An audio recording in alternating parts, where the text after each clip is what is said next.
We're about to take it back. Ladies and gentlemen, here it is, the most listened to radio show on the planet. This station is now the ultimate power in the universe. Tony and 2 Lee on the radio. Dr. Joe's therapy on the radio. The love doctor going live on the radio. 2 mics and a mind on the radio. Radio, turned up on the radio. Radio, turned up on the radio. Radio, turned up on the radio. Radio, turned up on the radio.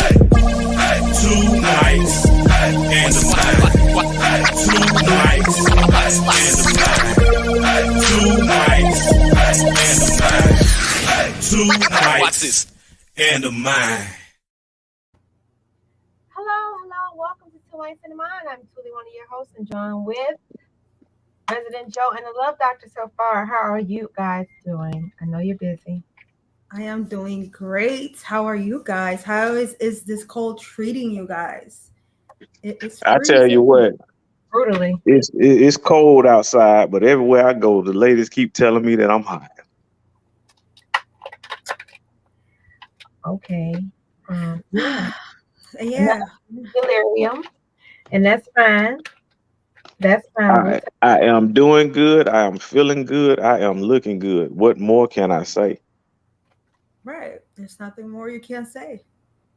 But yeah, how are you, Tuli? How are you feeling this week? How am I feeling this week? I am feeling, I don't know, a sense of, you know how you have something to do, and then I'm behind on, I don't know.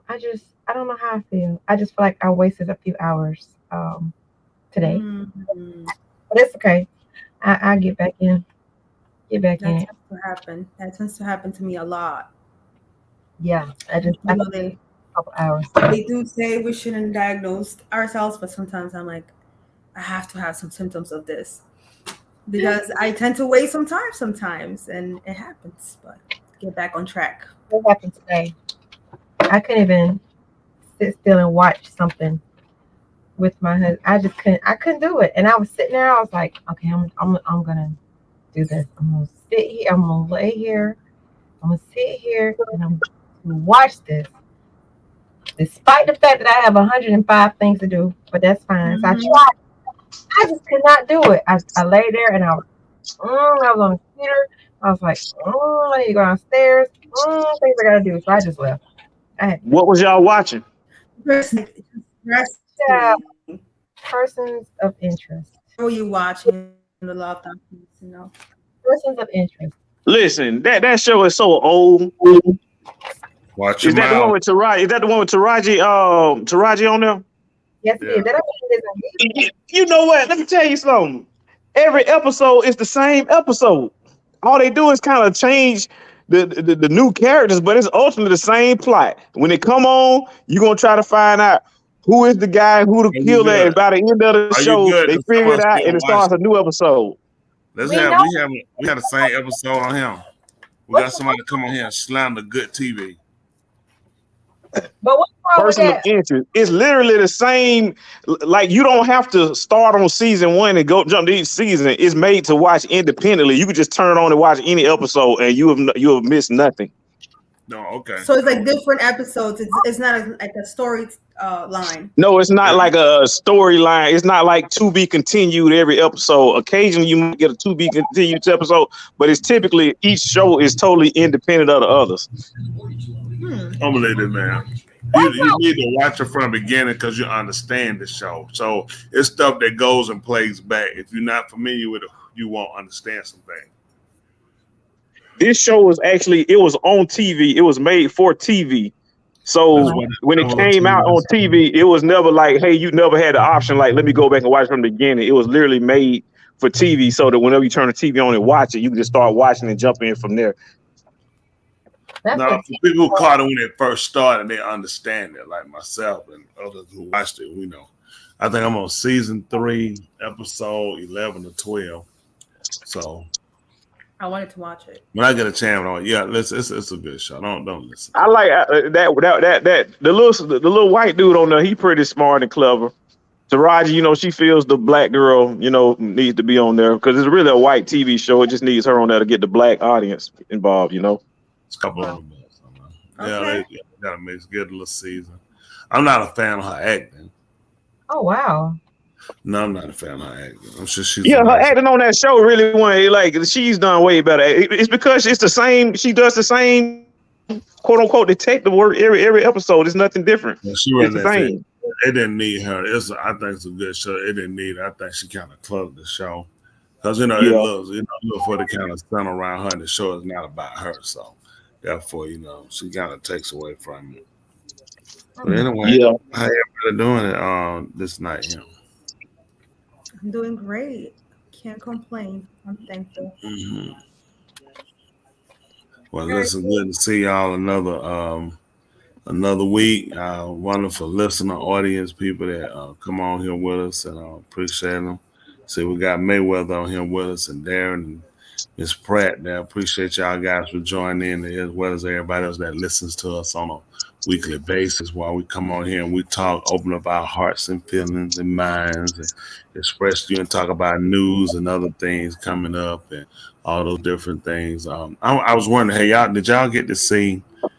You should have seen it was in a text thread we had where Isaiah Thomas was explaining about Michael Jordan. Can you play those clips, Love Doctor? You familiar with it? Was in the thread? I'm currently away from my laptop right now, so I'm not able to pull it up at the moment. But I should be on my laptop in maybe another 7 minutes or so.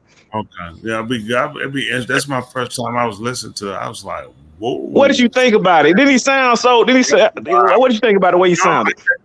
I mean, I never heard Isaiah talk like that, say what he said. But I think it was needful because Isaiah has, for years, he's taken a bad hit since he left the NBA. And I like Isaiah when he played. I didn't have any problem with Isaiah. I never looked at him as, he's dirty. What he said made a lot of sense, how, they control the image and how they do things. They pick certain people, then they execute certain people. Isaiah did great when he played. I consider him to be one of the top 20, 15 greatest players of all time. Height and for what he did and what he did for basketball, he was a great player. He had great opponents, Magic Johnson, Larry Bird, along with Jordan, and so many other people that played, they just stick out. Those guys all played in the air and they battled. He battled great centers, Karl Malone, he was a guard, these are people he battled against. And Isaiah, proved victorious twice back to back, which is not easy. And, I think he loved it. He didn't get to play in the Olympics, which was terrible because he would have definitely added a lot more. Why didn't he? Well, excuse me. What the word was that Jordan didn't want him there. Jordan didn't like him because I played against him. He felt like they kind of beat him down, but he let that everybody was beat. That's what in that era they played. You could hands on. It was physical. People were battling for championship. These guys now stay too hurt to get a championship. And it's like, it was a different era, and it was like when you watch them guys, it was glamorous. Watching these people that's not glamorous white. I mean, they're just like any fool you can see at the store, on the street corner, in your neighborhood, drinking on the curb. You'd never think about when you ever thought you were gonna see Magic Johnson on the curb drinking. It was like these guys were set on a pinnacle to where these are guys you wouldn't meet these guys, you wouldn't see them. These guys were great, and these guys were great on and off the court. That was the mindset we had about it. We didn't see the human part of it. But Isaiah was a great player. He should have played in the Olympics, and it hurt that he didn't. And then you keep getting slandered. Matt Mike saying, it wasn't just me. I want to put it on me. Okay. But I'll tell you this, I wasn't the only person that wanted him. I think I forgot other people that named saying they didn't want him on the team. But his coach at the time went. They ran down the team, the bad boys, and they say, hey, he ran me down, but you can't got half my team to play so you can win. So that's a lot, and I think he wanted to express. That's a lot of years he's been quiet. He took it, but eventually, as a man, human being, you want to express your end. Say, hey, you know what? I'm really tired of people talking. Let me just tell you what happened. And it's that time, people. We need to. People need to know what's going on. You know what I'm saying? hear that. I need to hear what he said. I didn't. Oh yeah, we need. Oh yeah. Definitely need to be heard. He said when he get this device, he'll be able to play it. We can see it, but besides that, what we got until he get to his news, get there. I know we have a lot of news stories every week. A lot of times we don't get around to them. We talking unrehearsed, unscripted. But what did we have going on in the news? I think we missed some pretty good things the last week too, and other weeks as well. But what do we got going on? Yes. Because a lot of people out on night, they got to get their Christmas. Christmas just ain't Christmas without the lies you tell. Keep on sitting around with Santa, you're gonna burn in hell. Stop it. Yeah, that's just waste of time. I know people looking at getting Christmas wall, Christmas blues, and need to be with family. They notice though, it's playing out. It's not you don't see the hype. I don't know about it in your end of the town, your end of the woods, but I tell you what, we don't. I hadn't seen it. It's like it's been piss poor. I seen the traffic picking up today, but as far as how Christmas used to be celebrated done, people gotten tired. I think people kind of get hit. It's just a scam. They'll take the time off of work, especially with pay. At the end of the day, they're just raping them, taking their money so they can make their numbers and quotas, then come back and text you. And, you're not going to break people. So at some point, you need to get smart and use your head, And all you people that put these Christmas decorations out here, you wonder why people breaking your house. You're inviting criminals to break in your home and attack your family. We're in one of the worst economies ever, worse than the 1928 fake stock market. There was no stock market crash. They actually staged that so they could create the Federal Reserve, which is not federal, it's a private entity.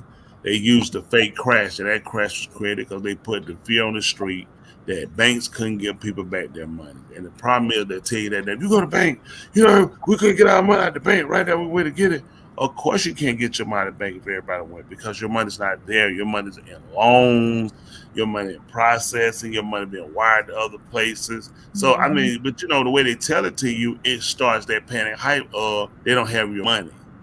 And of course, there are other games they play, but let's just do banks. Just keeping your money can't make money. Banks with your money have to put money out so you can gain more money and make profit so you continue to leave the bank open. If you do the percentage that most people pay on the account, it's not enough to operate a bank. You have to have loans given out to recoup money, pay CEOs, pay bankers, pay secretary, pay auditors, pay attorneys. It's a lot goes into banking. And those are things our people need to be aware of. So when you hear stupid conversation, you don't just let it hurt you or put you in a detrimental state of panic and run to the bank and pull your money out. It's whatever you choose to do. Just sit down and just, get yourself conscious so you don't let people just tell you anything. Right. And it's so sad that society has put in us that we have to buy all these gifts. So over here, we do have the store still packed. People are buying presents. People are getting, traffic is horrendous. And no matter what the economy is, I feel like society has put that in our head where we have to buy gifts. We have to get this food ready. And it's just a lot of burden. So we got Love Dot on 2 computers. He was, I believe. What's going on? What's going on, everybody? Oh, what's going on? Y'all like, I can't see his face. I need look at Tootie smiling. That's the white turtleneck with tomato. Look at Tootie smile. Look at all you missed me, don't you? I'm here, girl. I am here. Oh no. That's me. Yeah. He was just waiting to see what color turtleneck you were having today. That's all it was. Everybody got their turtleneck on now. Y'all see this freeze coming through. I do like that color turtleneck, I have to say. Because I can't do that. Can't do the neck thing. What did you say, Dr. Joe? The color of your turtleneck is nice. Yeah. Mm-hmm. Oh, I appreciate you. I heard you the first time. I just want to hear you repeat that compliment, girl. If anybody didn't hear you the first time, that's all. I appreciate you, that Dr. Joe. Yes, nice. No problem. Nice. Well, yeah. So, now that you're here, how you been? You getting ready for the holidays? You bought your gifts too? No, I ain't bought no gifts. You know what I noticed? I noticed ain't really been too many. I haven't seen Christmas lights up around people's houses and stuff. I haven't been seeing, like, my neighborhood. I don't even. I think it might be one house had a little blow up, but a little blow up doll or something. But I ain't seen no house with Christmas lights on or nothing. It's crazy. Yeah, that's what It wasn't your house where the blow up doll, was it? No, was the not dog this time. inside Not or this outside? time. Not this. It's out blow up dog. Was the dog inside or outside? It was one little air you put outside the house, you know, blow it up with the air and it kind of move it, whatever. You know that they be doing too much out here in these streets. They be doing too much out here in these streets. But I tell you what, that Isaiah Thomas clip, I see it. It's about 2 minutes long. I got it locked and loaded. If y'all ready to put it on, I can if you want me to. Yes, just a let couple me know. of when I seen that somebody had broken down a couple of clips, so the one clip says it all. This clip right here is about a 2-minute clip. We got to. I'll go ahead and play it. I don't know if it's the same exact one that the other person had, but it's what I found online. Here we go, ladies and gentlemen, the one, the only, the Isaiah. Zeke. Seemed like he was upset being called an asshole. I've been called an asshole. I was upset. I was highly upset. Why? Let me say It's this. not negative. It was the Last Dance documentary. We obviously know everything that was said about Isaiah throughout that, and that was one of the quotes. And it was quoted, and then he tweeted it. It said, "Read the quote in its entirety. Don't cut it up. I meant what I said." Yeah. Now here's why I was upset of watching a documentary of a guy being an asshole to everybody, but then call me an asshole, and I ain't been nothing but nice to this dude. Now this real talk. Go back and document it. You can go back on the west side of Chicago. I ain't talking about Michigan Avenue where they used to kick me off for shining shoes. I couldn't shine shoes on Michigan Avenue. I couldn't shine shoes on Rush Street. They kicked me out of there. On the west side of Chicago, that's where I'm from, okay? Now, on the west side of Chicago, when Michael Jordan got to Chicago, I made it real easy for him to walk those streets on the west side of Chicago. My family took care of him. My sister and his brother hung out as friends. My little nephew lived with Michael Jordan. Wow. I'm gonna say this again. My little nephew lived with Michael Jordan. Now, I'm being extremely good to this dude. I'm calling his house during this period of time. So all this, you know, Isaiah was an asshole. No, dude, I was looking out for you. Now, when we played, right, you ain't seen me hit Michael Jordan. As a matter of fact, you ain't seen me hit nobody. Lambeer and Mahorn would hit somebody, and what they would do? They would come hit me or say Isaiah hit. I said, no. Fight. That's the dude who hit you. Fight him. Right. Oh, well, you told him to hit me. So then they want to fight me. Okay, well, I know how to fight. So I ain't backing down. We can do that.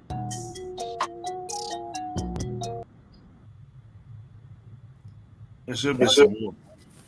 I can't find that link. I don't got too many somebody, if you look at our text thread, message. Somebody I got way too many text messages to even go and find that link. Well, I know who sent one of our news hounds, Damon. Damon, the news hound, can send it to he can send it to you. Probably post it. There's one of our trusted news hound when he show back up, he should show up. Yeah, he had to send it to her. Cause I tried to scroll back through real quick and I couldn't Oh, you know what? Hold on.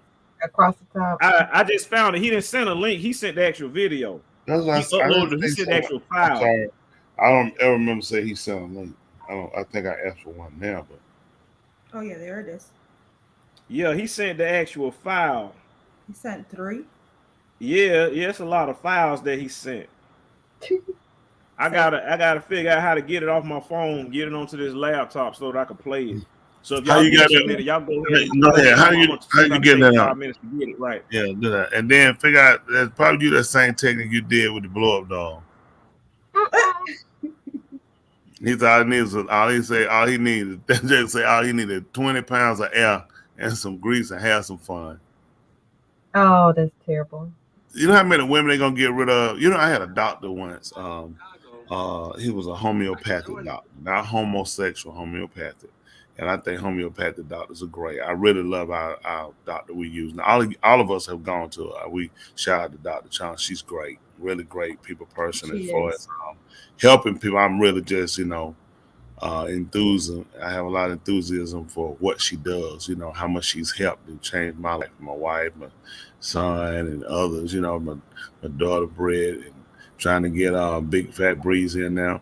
But the thing is, I remember I was in there with him, and he would talk with you too. He was talking to me.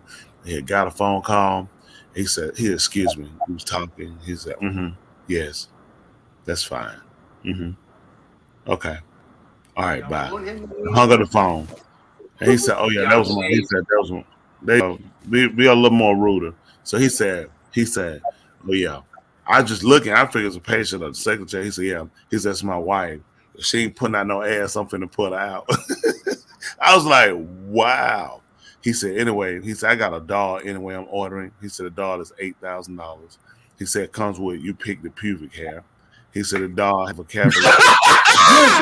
When I tell y'all I was thrown so bad, this is a conversation I ain't asked for. He told me, he said, he just talked. He said, when he told me, excuse me, got the phone, he said, yes, that's fine. Okay. All right, bye. I hung on the phone, and he was looking at Patty Glade. He said, this is my wife. He said, she don't put out no ass getting out. I was sitting here like, it threw me. I didn't know how to respond. I mean, I was just stuck right there. Then he started telling me about this doll he was buying. The doll was like $8,000. The doll had a vocabulary. He said, I think he said like 1,500 words, but they said they're going to cut them down to 300. He said, because the average person vocabulary doesn't have 1,500 words. So they're really looking to break it down to 300 words. I'm saying to myself, I'm just blown away. I'm like, I know after this conversation, he was just telling me about this doll. You get to pick the pubic hair, and you pick the language you want the doll to speak in. He was making payments. I was just like, it threw me. So it threw me. I had to just get away from it. I was like, damn, it's sick. Right. And you just told me that. I never after this I'm here on the phone. You can conclude somebody said something. Yeah. But I think because I'm sitting in the office, you just get into the bed. Okay, because I'm doing something. I just took a call. I have a patient here. So yes, that's fine. Yes. He was talking about you asking him about cooking him something, but he was like, if she ain't put out no ass, he was going out of there. I was like, wow. And he done picked the doll, the pubic hair. He need to get the doll down to 300 words instead of the 1,500. I don't know the average person. The average person vocabulary does not contain 300 words. You know what I'm saying? I mean, okay, who in here agreed that the average person conversation contains 300 words? Whoever counted, whoever sat there and counted. You ain't got to count. The average person don't know that much. But that's not in conversation, especially 1,500 words. The person that knows 1,500 words don't use them. They'll forget them because you're circled. You know what I'm saying? You use so many. I mean, come on. In 1,500 words, you know how much conversation you get lost in with 1,500 words? Here's what I learned, because I had to write a paper. Words aren't as many as you think they are. Like, to us, 300 words sounds like a whole lot of words, but that's probably only maybe 2 or 3 paragraphs if you write it down. And even if you're writing something down, you repeat words a lot. Redundant. That's what. You guess what rappers and other people learn when they write it? They keep coming up with the same words. You can't invent new words. They're just there. And in vocabulary, when you're saying certain things, certain words just don't fit. And then you have to look at peer groups. So a lot of that has a lot to do with how many words you'll use. There's a lot of words we all know you forget because most people you depend on your groups. You know what I'm saying? That's going to determine too how broad or how dense the vocabulary communication is. How much you use? That means you're telling me you don't know over 300 words. You just may not use. Let's go with you. Start right now. Give me 300 words. That's what I thought. Then she said, Hey! All you gotta do is count from 1 to 300. That's 300 words. Oh, and then 300 now. Only you would think of that. I'm just right down. I'm just saying how many words I know right quick. I will just count to 300. That's just 300. It's just that's a good one. Yeah, it's a lot. But that's 300 words. But using the 300 words, not even during the day. I think I won't. I got read. 7 words I got right off the rip. Y'all ready for them? Go ahead. Cat, rat, bat, sat, mat, cat, and that. 1, 2, 3, 4, 5, 6. My 7. man. All I need is 293 more words. I go. Bat, gat, lat.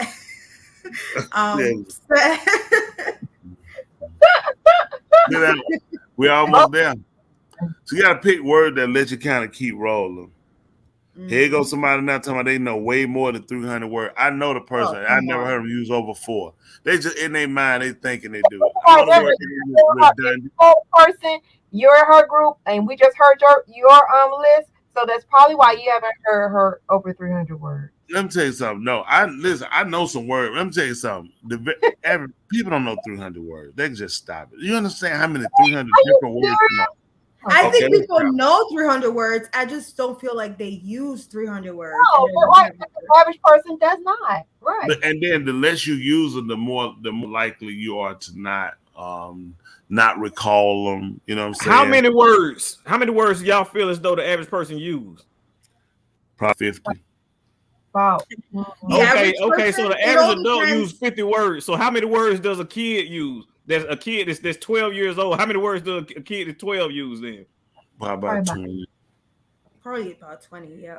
A kid uses 20 words. Yeah, you always got it. You got to know this. 20 words. Yeah. What? Like, they use a like a lot. That means vocabulary is very short. And they actually shake their heads. Okay. So a kid is 12 use 20 words. So a kid that's 6, how many words does a kid that's 6 use? Not many. What are they gonna say? E. 5. A kid that's 6. How many words does a kid that's 6 use? Come on, y'all guess then. McDonald's is 2 of their words, and it's McDonald's. Smitty saying 7. Chick-fil-A. They think Chick-fil-A. If they can say, "Mommy, I'm ready to eat dinner." How many? 7. 6, 7. That's it. But a person who's 6 years old is gonna know more words than that. Well, hold on, let me say who said that? Mommy, I'm ready to. Yeah, I'm hungry. Who said that? What about daddy? And what about you gotta add grandmama? You gotta add most people grandmama did. And then you gotta add, all right, that's eat. What about potty? They gotta tell you when it's time to potty. No, you just go potty. You might say usually they potty on their pants. Oh my God, that's bad. Or they might say they had that's I do on myself. Myself could be 1 or 2 words. That's 6. Or they want to do doo. Doo is a compound word. Yeah, that's what I was. No, you can't say I do. I just do. I'm gonna say you gotta say I do. It's compound. How many words in your book, doctor? How can I help you? Thank you. I see somebody else saying that's right. Many people have a limited vocabulary, and I don't think it's what we will. Some people, a lot of words are really just extra. When you look at the synonym to a lot of words, you really don't have to use some words. They make up so many synonyms. There's a lot of times that all of the synonyms that people use can be condensed down. And a lot of time in conversation, people don't realize a word they use they already used. You just said it at a different time. A lot of time it could have been condensed. If you look at just like in the Abari language that they would call the Hebrew language, like our language is not filled with a lot of fillers. Our lyrics are plain and flat to the point. But you start to get your fillers, and I think they came in with a lot of the Greeks, the Latins, because they control a lot of our literature. A lot of our studies, a lot of our research comes from them. So that a lot of times they'll put a lot of words. According to Google, the average person knows 20,000 to 35 words. I don't believe it at all. It might be true. Will Chamberlain had sex with 25,000 women. I don't believe it. And nobody believes. You think I believe they know? First of all, you're on mute, ugly hat sweater. Talking, we don't hear you, honey lamb. That's a good thing. See that? There goes some word we could write down. I took a foreign language course, and when I took a foreign language course, I'm telling y'all, in your mind, you think that 300 words is a whole lot of words, but when you become fluent in the language, it's really not. Like when I had to write a paper, the teacher said you got to write an essay that's 300 words. in your mind, you're like, that's a whole lot of words. When you write the whole paper, you be like, oh snap, this ain't that much. This But on you're like 2-3 repeating- paragraphs. But you're repeating your words. You're not using different words in those essays that you're writing for school. Yeah, that's all it does. You tell me you wrote a 300-page essay. I'm saying You I tell had how to much learn a time you new got. language. I had to learn. I had to learn how to speak Spanish, and we have words, and I had to take it for 2 semesters. I learned way more.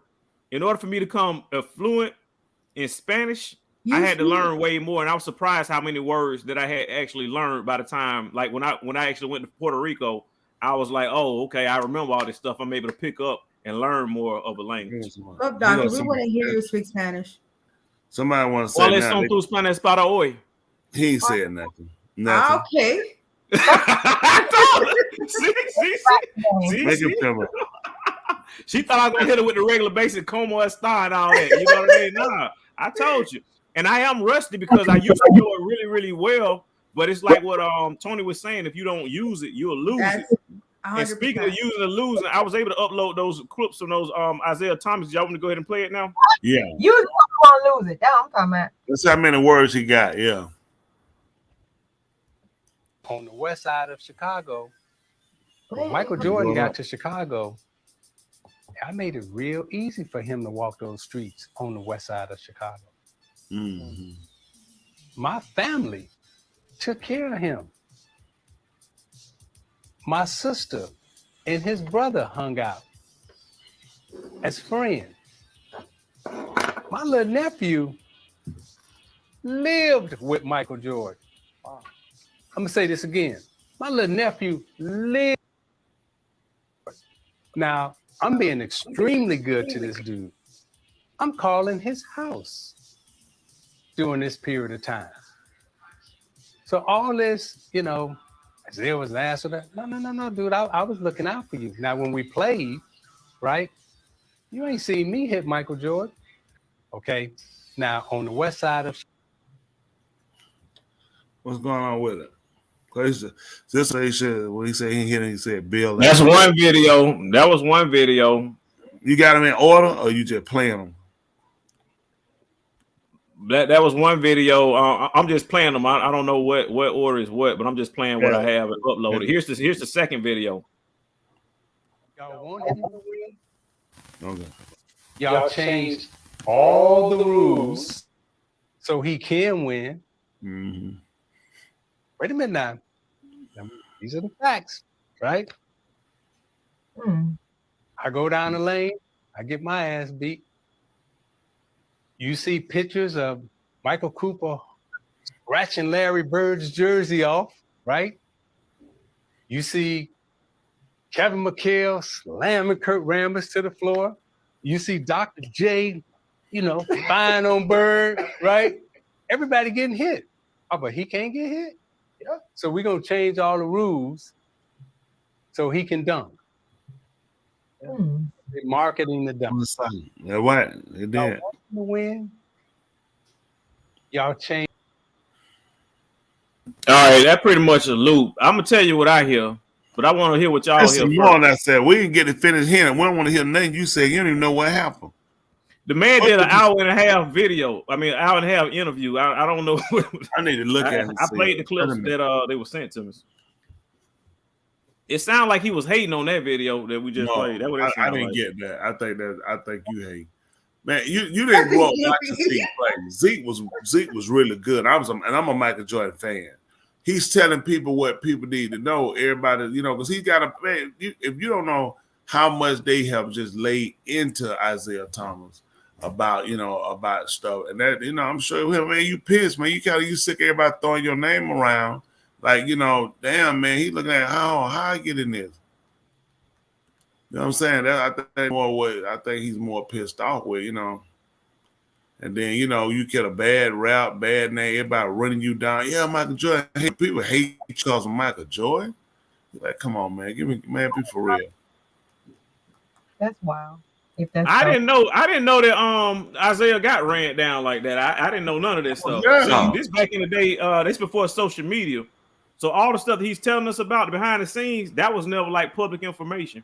I don't know where you got it. People knew he hated him. Michael Jordan made it kind of known. I don't know how you know. All you do is you had the same TV I had. You would turn that TV on. The game would come home. The NBA led. If they ask him a few questions, that's it. I don't know what that's inside. I mean, it came out after that he did. No, in the social media world, it came out like probably the last 2 years or something. But when he was playing, I ain't know none of this stuff. I know that. Like I didn't even know Michael Jordan could talk.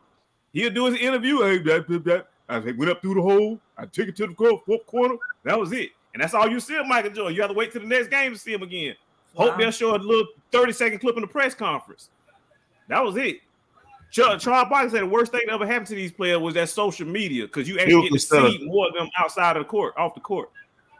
But they consider him a dirty player. That's the radical name. He ain't lying. He was one of the cleanest on a rough team, Isaiah. And the problem was the Detroit wasn't no worse than New York. They gave them guys those titles. The bad boy. Everybody in New York was dirty. New York, you just slam Mike to the ground. So, I mean, it was the game. That's how they played it back then. Exactly. And he's sad. It's 30 years later, and he mad because he ain't Michael Jordan. They hating on the man. He mad. I don't get him in rep, man. He did a lot for the game. I'm being honest. I like Zeke. Zeke is in my top 15 all time. All day. Really? Hands down. Zeke all day. Isaiah was the man. That's a short joker. Man, he battled up. You playing against 6'9"? Big Magic Johnson swing around you with them AIDS. Larry Bird was 6'9". I go for Muggsy Bogues. That's what I go for. Muggsy Bogues. That's what I go for. And that Bogues ain't never won no champion. That's why he's selling that wood. Muggsy Bogues. Y'all talking about championships? Not that. Championships don't define people. That's the white man trophy. The white man give y'all say, look, behold, this is your God. This is your God right here. Y'all go out here and get with me right here. Don't go out here and get with me right here. Go ahead. No. What it is, the man is a loser. Right, the man is mad because he couldn't win like Michael Jordan. Michael Jordan still winning 30 years later. Everybody still got his shoes on. Isaiah Thomas is mad because his kids talking about, Dad, I want Michael Jordan shoes for Christmas. And that's why he mad. I don't say that. That's a people I don't agree with. He know his kids got some joys. Isaiah Thomas, ask him right now. I'm finna call him up, ask him right now. I got his number. I got his number right now. I got his number. I'm gonna call Isaiah. Isaiah, man. You got your kids some joys for Christmas. Go ahead. Call him. You wait. He wait on him. Hey, what's up, man? They don't believe I got your number, man. Hey, you got your kids George for Christmas. I knew it. Hey, I'm in the middle of a show right now. I gotta call you back. Yeah. All right. Yeah. What y'all want? Nobody died. No, go work on everybody else, and this may help. I just proved it. You just saw it with your own eyeball. I just proved it. There's some delusion there. There's some delusion in there. But okay. Yeah. But that's what's up, though. That's definitely what's up. That's what's up. You sick. Okay.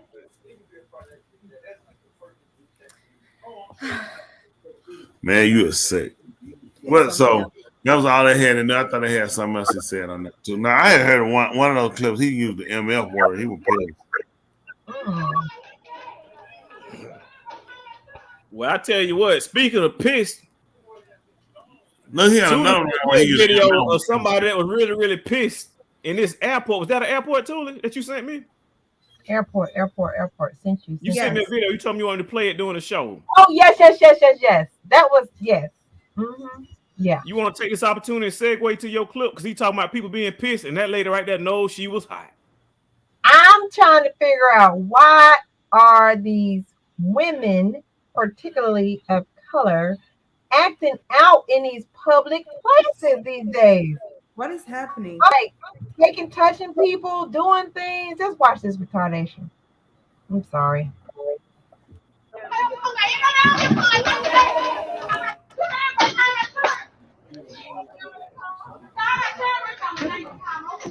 Oh yeah.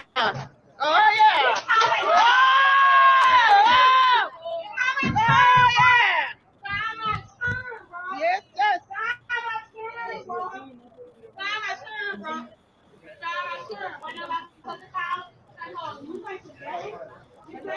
Get out of here, man. Move.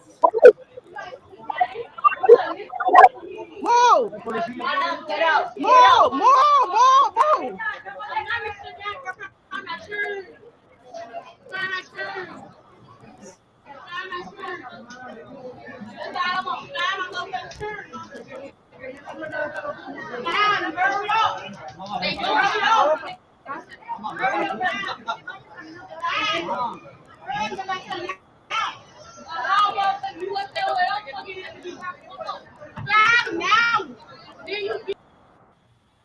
What was she complaining about? Found her son? Her children. She was at the counter trying to she had missed a flight previously, trying to get back on the plane, whatever. But her kids had walked away from her, and come to find out they had went to the restroom. So she was thinking, somebody took her kids or whatever. So that's why she was saying, find her kids. That's crazy. And that's like when Deion Sanders cut the fool they stole his watch and stole his necklace and they moved. You need to find out where your kids at. Why would you make the airport responsible though? I mean, the airport wasn't stolen. So That's it's what I was like thinking. goodness. I don't know. People, I mean, I think parents man, see you like a real. It's a one they let her do that long, and the police hadn't already grabbed. There should have been so much security. That should have been ridiculous. Yeah, but that was in Miami. That was in the Miami airport. Oh, okay, that makes sense. So I mean, not to say Miami is not, on their security mark, but it was. I was just letting you know where it took place.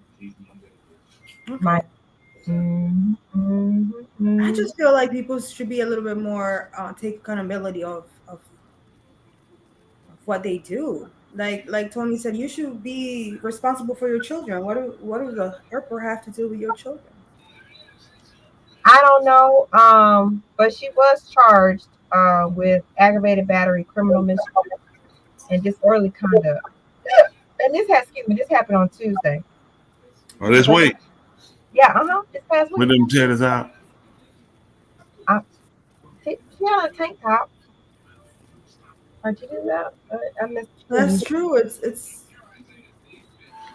But she was from Birmingham, Alabama. She was traveling to New York. You know how you do that little stopover. Mm-hmm. So she was there in Miami trying to get on her plane. Yep, she had there were two minor kids. How old were your kids? Did they say? They just said they're minors. That's all. They didn't say how old they were. But yes. I don't know what's going on. What's going on, right? Maybe it might be the holidays. People are just out of control. More stress, more anxiety, reacting over things. I agree with one of our callers, Rod. This is a very sick culture. Even relationships, people are really just toxic to each other. I don't know. Yeah. Was this like this when you guys were having a relationship? Because I feel like relationships are just toxic nowadays. People can't get along.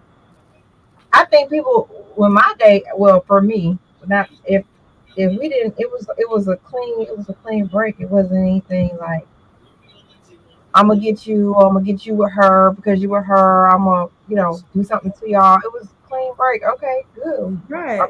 I mean, we're done. Hurt, you cry, whatever you got to do. You got to feel bad, but not to. In my mind, never came to do anything to anybody. Right. I see people scratching people's car, breaking people's windows, bleaching people's clothes, and it's like that's a lot of energy. Now I tell you that what's her name, Jasmine Sullivan, when that song came out, when she talking about I bust the windows out your car. That song, when I heard that song the first, I was like, oh my goodness. I was like, wow. And I was like, yeah, girl. But I was like, I wouldn't do it, but yeah, girl. Right. Yeah, I got you. I feel you, but I wouldn't have thought about that. And I was thinking to myself when I heard, I was like, how could somebody think of a song like that? That was just wow, yeah. That was crazy. That was just crazy. Even the music, I don't recall music that I listened to reflected retaliation or doing something to somebody after. I could be wrong. What about you, Tony? If you ain't watching TV, excuse you. I know you watch that show. I said, "What about you? What about you with Tom?" And he knows you're right, so he smiles. Exactly. Tony. So What they got? I'm trying to catch a news story. I was just trying to find something out. When I actually was looking up, I wanted to see they had Isaiah Thomas and Magic Johnson. And I wanted to catch the part. You know, they supposed to have broken down. Oh, this was 4 years ago. They were supposed to have done an interview together. I was hearing about it where they started crying, and you know, 'cause they had this long breakup behind it. You know, once Magic came out with AIDS, they was notorious for greeting each other. He had his own room at Magic house. Whenever he came played in LA, he would stay at Magic's house. Him and Magic was really, really tight, best buddy friends. So when that AIDS thing fell out, it looked really bad, and then he distanced himself. 'Cause most men looked at it. You know, I don't want to be labeled as a homosexual. And you're not best friend. We didn't know much about it. Who then? We didn't. The people at the time. Not a whole lot. AIDS scared a lot of people. Now it's so many people with, you know, AIDS. People more afraid of COVID now than AIDS. Right. They got temperature changing, you know, bodily fluids with you to catch the AIDS, but I gotta be more mindful. I gotta be more mindful in the room with you, you know, ingesting the air you breathe because you know what's going on now. But I mean, it's just a whole nother world now. People don't even talk about AIDS. Y'all know when the real last time you heard real, you know, now they do the commercials. I'm so sick of these commercials, black, quote unquote. And it's constantly showing the white guy be by himself. They showing him. They had one, what is stuff in Tulsa? You take it, you won't show up as negative. You can have sex and never show up as negative. Whatever. It's like, hey, come on, y'all gotta stop this. They keep black men. Then they had one with they had a daughter. 2 gay men had a daughter. It's on a commercial. Of course, it's commercial, but still, it's just sickening to watch this stuff. And then you're involving kids. Like these people should be able to adopt kids. I'm a proponent. I'm against it. If you're 2 homosexual people, this is something you choose to do, which is your problem, your situation. Much as I don't like it, I don't think anyone should be able to come in and regulate you personally, as long as it's y'all 2 by yourself, because we got them now trying to regulate heterosexual. Mm-hmm. And it's always going to come. We've lost our right. These people have outnumbered us, overtaken us, and they're going to set the product. They're going to set the pinnacle for how heterosexual conduct themselves. They can't be hugging in public. They can't be holding hands. Mm-hmm. You can't be doing any type of signs of affection. You got to greet each other as the same sex. They regulate. We can't say anything about that. What do you think the next moves are? They're putting laws, they're putting acting things to make it where it's virtually impossible to say something now without getting offended. It shows. They can't talk about it. If you're going to monetize it become one of the other things that's hurt us. Because while everyone wants to make money, they've associated making it with you biting your tongue, just like Hollywood stars, just like rappers and other singers. Think about it. Everybody bite their tongue. We know celebrities, we put them, you can't talk about it. It goes, okay, well, I can't comment on that. Because what? Your agent is gay, your attorney's gay, your girlfriend's gay, your boyfriend's gay. I mean, it's scary. Yeah, I mean, if you look, the people that can't comment are pastors. A lot of pastors cannot comment on homosexuality. And they'll let you know, I don't judge that. So I'm like, what are you teaching? What are you teaching is wrong? That's true. Something that does not hurt people. You know, don't hurt your money. Go ahead. It's snowing outside. Just want to give y'all that quick alert. If y'all snow flurries. Yeah, I'm looking on my Ring camera right now. It's snow flurries outside. Do that. Take your head and throw it out there in that sweater. Maybe it's over. But on that topic that Tony was talking about, I was watching this interview, and who are suffering our children. This guy was, I think it was a guy. He was interviewed, and he said that he was affected because he was raised by 2 same-sex parents, and a lot of his development was destroyed because a lot of the things that he was supposed to be learning were missing. And he said he was traumatized by the way he was raised by 2 same-sex parents. So I don't understand why we're advocating for this, allowing them to adopt children and raise them as if that's beneficial for our children. Man, that mental health. Don't forget, they had to hit the cash out. Hit the cash out. So we don't have to monetize. Well, let me say this. I'll say this. I know everybody wants to monetize or whatever, because everybody look at with it. It gets you out. You can be seen. Of course, we want other people to see what we do because we feel that we come on with a different texture where, it's real, it's uncensored. We talk about real issues. We laugh. We disagree. We agree. And we'll allow you to come on and have the same. You can still be on them. And then we say, give you that opportunity to, think. So for us getting out, it's just offering a different type of atmosphere for people, depending on what you're looking for. And every show ain't for everybody or every, whether it's radio, television, or whatever. But at the same time, we will not compromise to say that there is not a real ailment and sickness out here in the world today, even with the COVID vaccine. They have people that are actually dying from it that have effects, and that's more important to tell people than keep it quiet, call it some other bogus name. You're not helping people. This where we are. Why we got a lot. If I'm on the street and I shoot hypothetically Dr. Joe, can you just person that victimized her? Well, I don't want to say it because it could be offensive. I don't want to call it a color. The only way to catch it and correct it and fix it is to identify it. The COVID vaccine needs to be identified. Homosexuality is a problem. It needs to be identified. We have to stop calling things by other names and using pronouns and call it now what it is. That's the only way we can address it and see it for what it is. And I do the same thing with my preaching. I've been on television, Word Network. They put so much junk on there. They took away. I was one of the hottest things on YouTube. But that's where the world goes, and they'll push it. Then everybody start going to monetization, and now people start doing anything so you can get money versus people looking at integrity. You know what I'm saying? Being able to be trusted, being able to say something to people and put confidence in what you're telling them. And then people that actually genuinely care. At the end, I always tell the people, hey, we love you. I mean that. For me, I love you. If nobody has told you I love you, people might not come up with you. It's because the world is so crazy. There's so much going on. It's impossible to hug every person, but it'd be honest, be truthful. We all people. I've been there. You hate, you're mad, you get angry, you get upset. At the end of the day, we all people. And that's what we try to offer. For me, let me say that's for me. I'll let you guys. Yeah, it's a lot of stuff going on, talking about a lot of foolishness going on. I know I was reading an article earlier today about and two, thank you for helping me find that article. At first, it was just a video of the Walmart, the lady who went crazy in the Walmart. I couldn't find the actual article on it, but when I read that article, I was like, wow, it's a lot going on out there, Yeah. It is. That's what I was talking about. Also, while you saying, I'm sorry, somebody wants to dispute the false weather claims, and I appreciate that. We're that type of show. We shoot it to be us. If it's false information, it's false information. That's dandruff. How they gonna tell me what's going on over where I'm living at? Because they know what.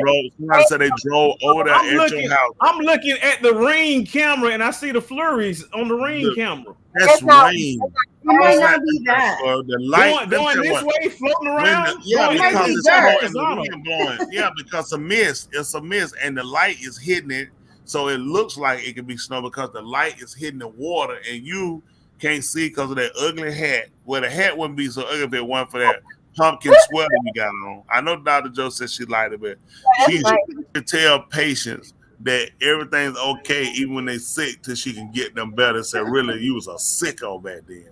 So later on, it'll come out about you that had that sweater. What made you put that combination together? Let go of everything. Hold on. First of all, let's do this right. Hold on. He asked me a question. Let me answer the question too. Oh, you gonna answer today? You answering today? I didn't expect to answer no question. First of all, what I want y'all to do, I want y'all to be able to see this right here. I want y'all to be able to zoom in. He asked, why did I wear this particular sweater? Because this right here is what the people want. The people requested this right here. And for y'all who don't know, if you actually look at that, can y'all see the patterns in it? Y'all see the texture in it? Anybody know what kind of material this is? Thule, Dr. Joe, Tony, do y'all know what kind of material this is? I do. I don't, but I already knew what you were going to say. What I'm gonna say? What I'm gonna say? Tissue. Marriage material. Oh, that's right. She said it. She said it. Hey, so lame. I don't understand. Like, I have so many questions towards that material, but I know that's right. But you ain't gonna get no answers. That's just how you roll. Yeah. So rude. I tell you what, our wonderful viewers, they don't have they comment. They're not liking it. They said definitely not husband material. Woman marries a what man marries a skirt? What?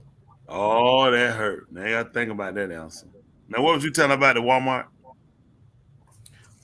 So what ended up happening at Walmart? Actually, you know what? I got a video. I can share that video with everybody really quick about the Walmart shooting that happened and transpired in Mississippi. So let's take a look at this Walmart. This week, other day. Everybody do what I say. Everybody do what I say. I'm on you. Yeah, lose like a damn cameras, everything. Yeah, lose like a here now. I'm on you, I know, baby. I'm flying. Don't stop.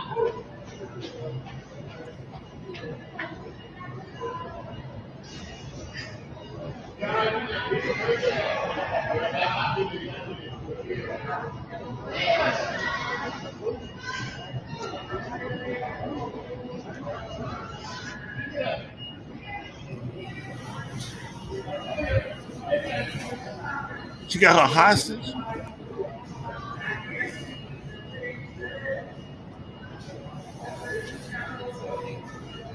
Hey, I'm not trying to hurt anybody. Why don't you let her go then, please? Hey, no. We're not doing that, crooked cop. Me? We doing that. Give me a news anchor down here right now. All y'all need to give me a motherfucking news anchor. Right fucking now.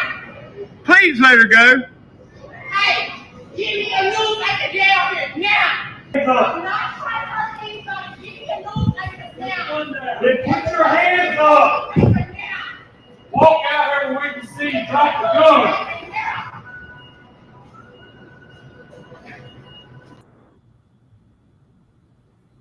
Wow, that's wild. Did she wind up shooting him?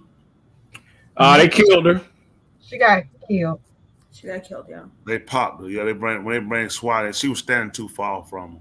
All her stuff I saw was bad. She should have held it closer to her, had it to her head and do it. I mean, that was something she was gonna do.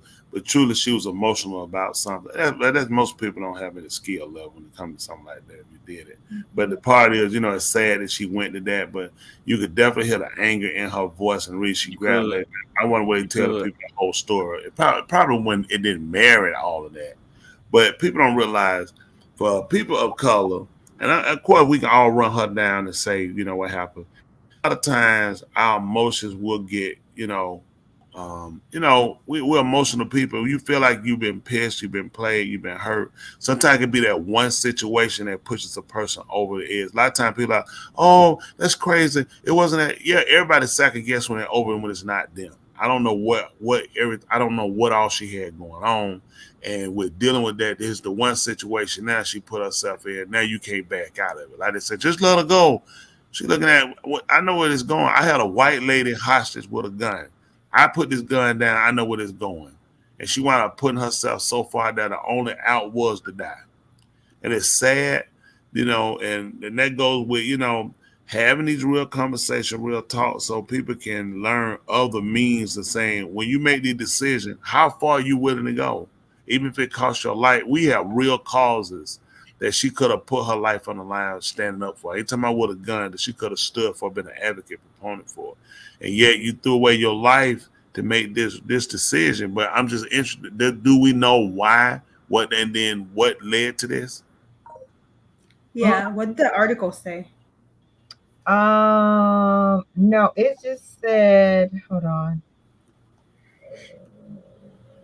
It could be that this lady was going through something and she was looking to be killed. So some people are in very deep depression, and it's sad. Looking for the news. Get a camera, news, get an anchor out there, right? Her thing. Is that wool? I keep doing the wrong thing. Well, I don't know why I don't. Anyway, nobody knows why she did it, of course, because they killed her. So. Yeah, that's a risk. But you notice something else she said? She called a cop a crooked cop. Y'all didn't notice that? about the guy who was recording. I don't know what he had on. Who was trying to put the gun out and let her go. She said, no, he was telling her, she said, you crooked cop. He's Right. like, me? That's odd that she said that. Yeah, she called him a crooked cop instead of saying all of them were crooked cops. What did she know? Yeah.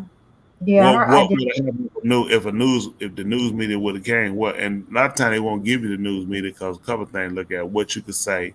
At the same time, people use news media now. You say you go out with a bang, and everybody watched it live. So it's a reason why you want to bring the news media in there. You don't give a criminal everything they want, especially trying to apprehend them, especially giving them the tools that can wind up backfiring on you. Because like if you have to make an assault to shoot like they did, no one got to see it. Then it's not TV just gonna constantly play it. Now it can come under review, and instead of you guys being a rescuer of a person that was kidnapped or being held hostage, now it could come up that you guys actually killed someone, and it could have been another way to, because you got the dog lovers, you got the homosexual gender group, you got so many different groups, you got your religious fanatics, everybody jumping in with their opinion on what the police should do, second guessing. When it's real live moving, you got a person hostage. And you seem irate, and you had this gun in person, and you keep demanding something. So if you don't get it, we're not giving it to you, feeling that you can use the news media to really do your assault, and it's live. And this thing constantly going, and all we ridicule, backlash of what we should have done, and that's real time. And when you move in real time, you can't go back to what people saying. Well, you could have done this, and you weren't there, and it was real time. And we were trying to stop the assault. We were trying to stop the take away the effect, of what she had, or take away her ability to be able to hurt other people. Me and Herschel Walker. Really something.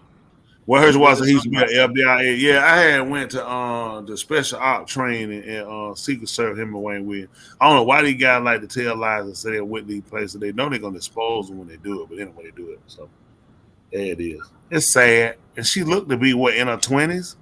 She looks young. Yeah, she in her late 20s. No, I don't know. Probably 30s. Yeah, I'm saying late 30s. I would think early 30s, late 20s.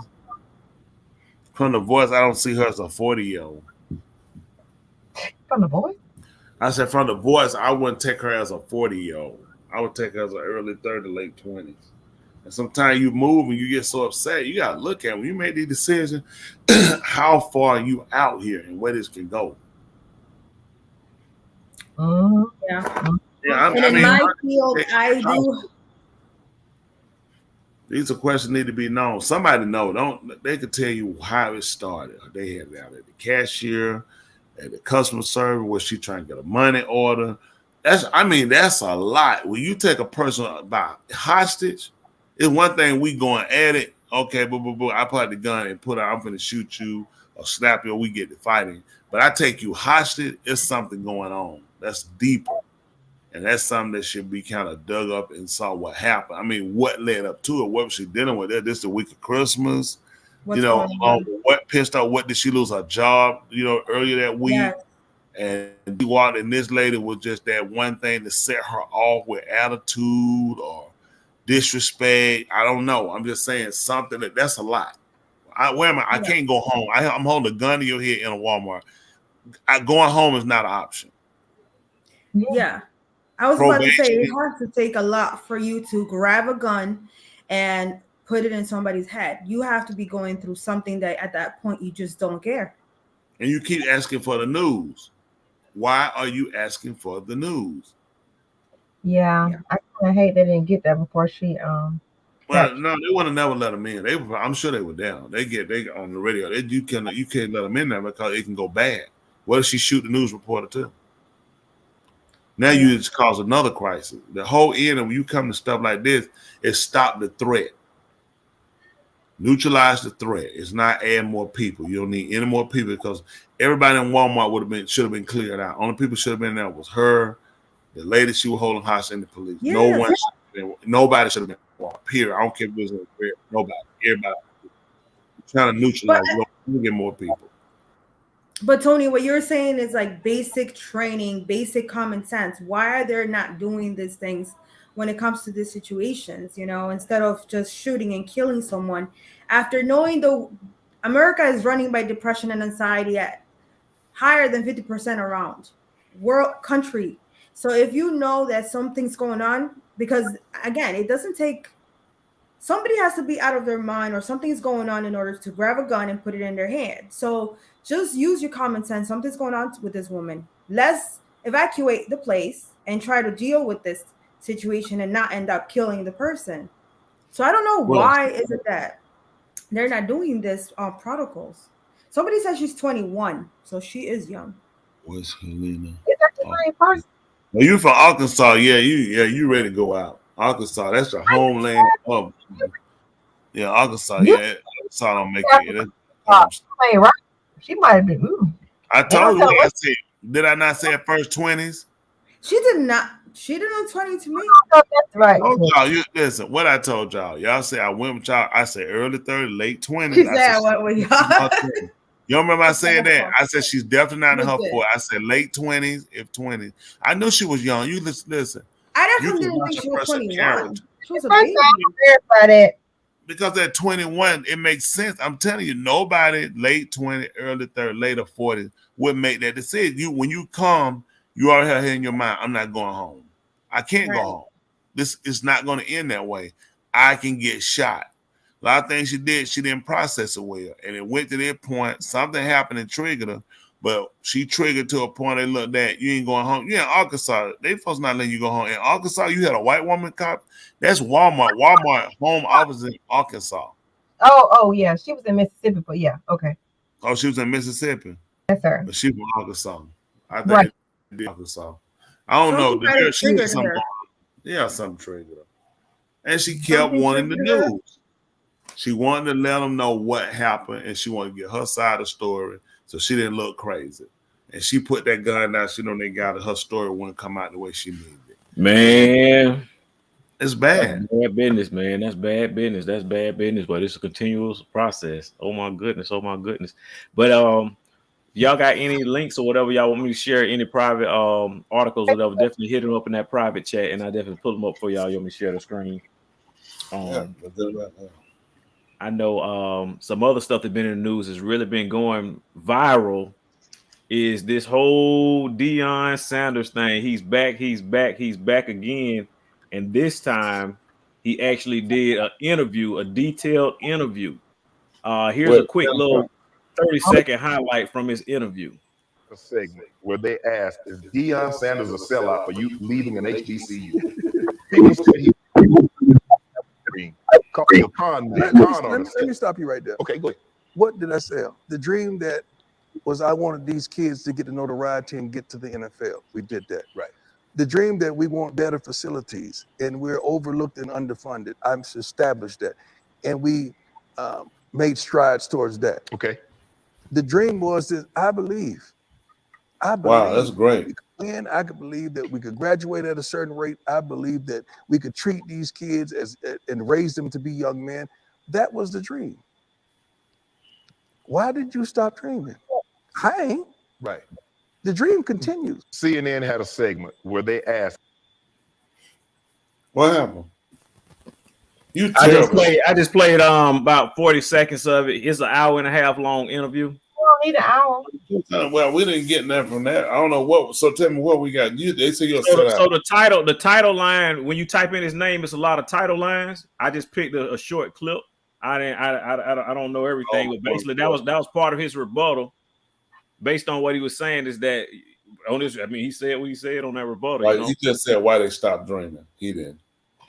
Yeah, it's an hour and a half long. It's a lot of different highlights, but basically, what's going viral is his different interview clips where he talks about the reasons why he ended up transitioning going on. It's a lot of different clips that he hit on. I just randomly picked one of them or whatever, because all of them going viral. But ultimately, one of the things that caught my attention on something that he said was something along the lines of, I guess, elevating the school from a Power 5, being able to transition the football program. But when you go to different programs, you have to not only transition the football team, you have to elevate the tennis team, the basketball team. You have to do all the other teams and make certain all the other teams on the same platform and elevate it. And you got to have that support. In another interview clip, which he did minutes this, he said his agreement was only for 2 years. He had a 2-year Yeah, he actually had a 2-year agreement. He say it was a 4-year contract with a 2-year guarantee agreement for 2 years. And he said as part of the contract, he agreed to do beyond 2 years minimum and do 3 years. So his contract was actually up. He actually exceeded the period of what he initially agreed to sign on with. So it was just it's a lot of stuff he revealed in the interview and all that stuff or whatever. But it's an hour and 20 minutes long.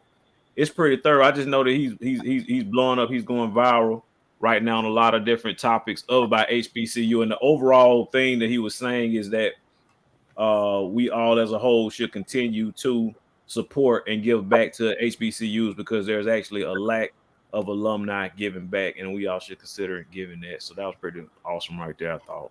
But you're giving back to a white university that more or less is hampered, quote unquote, the so-called Negro in his advancement. I mean, no, people take how they want to take him. I don't think that the quote unquote black universities offer the same advantages as the quote unquote white university.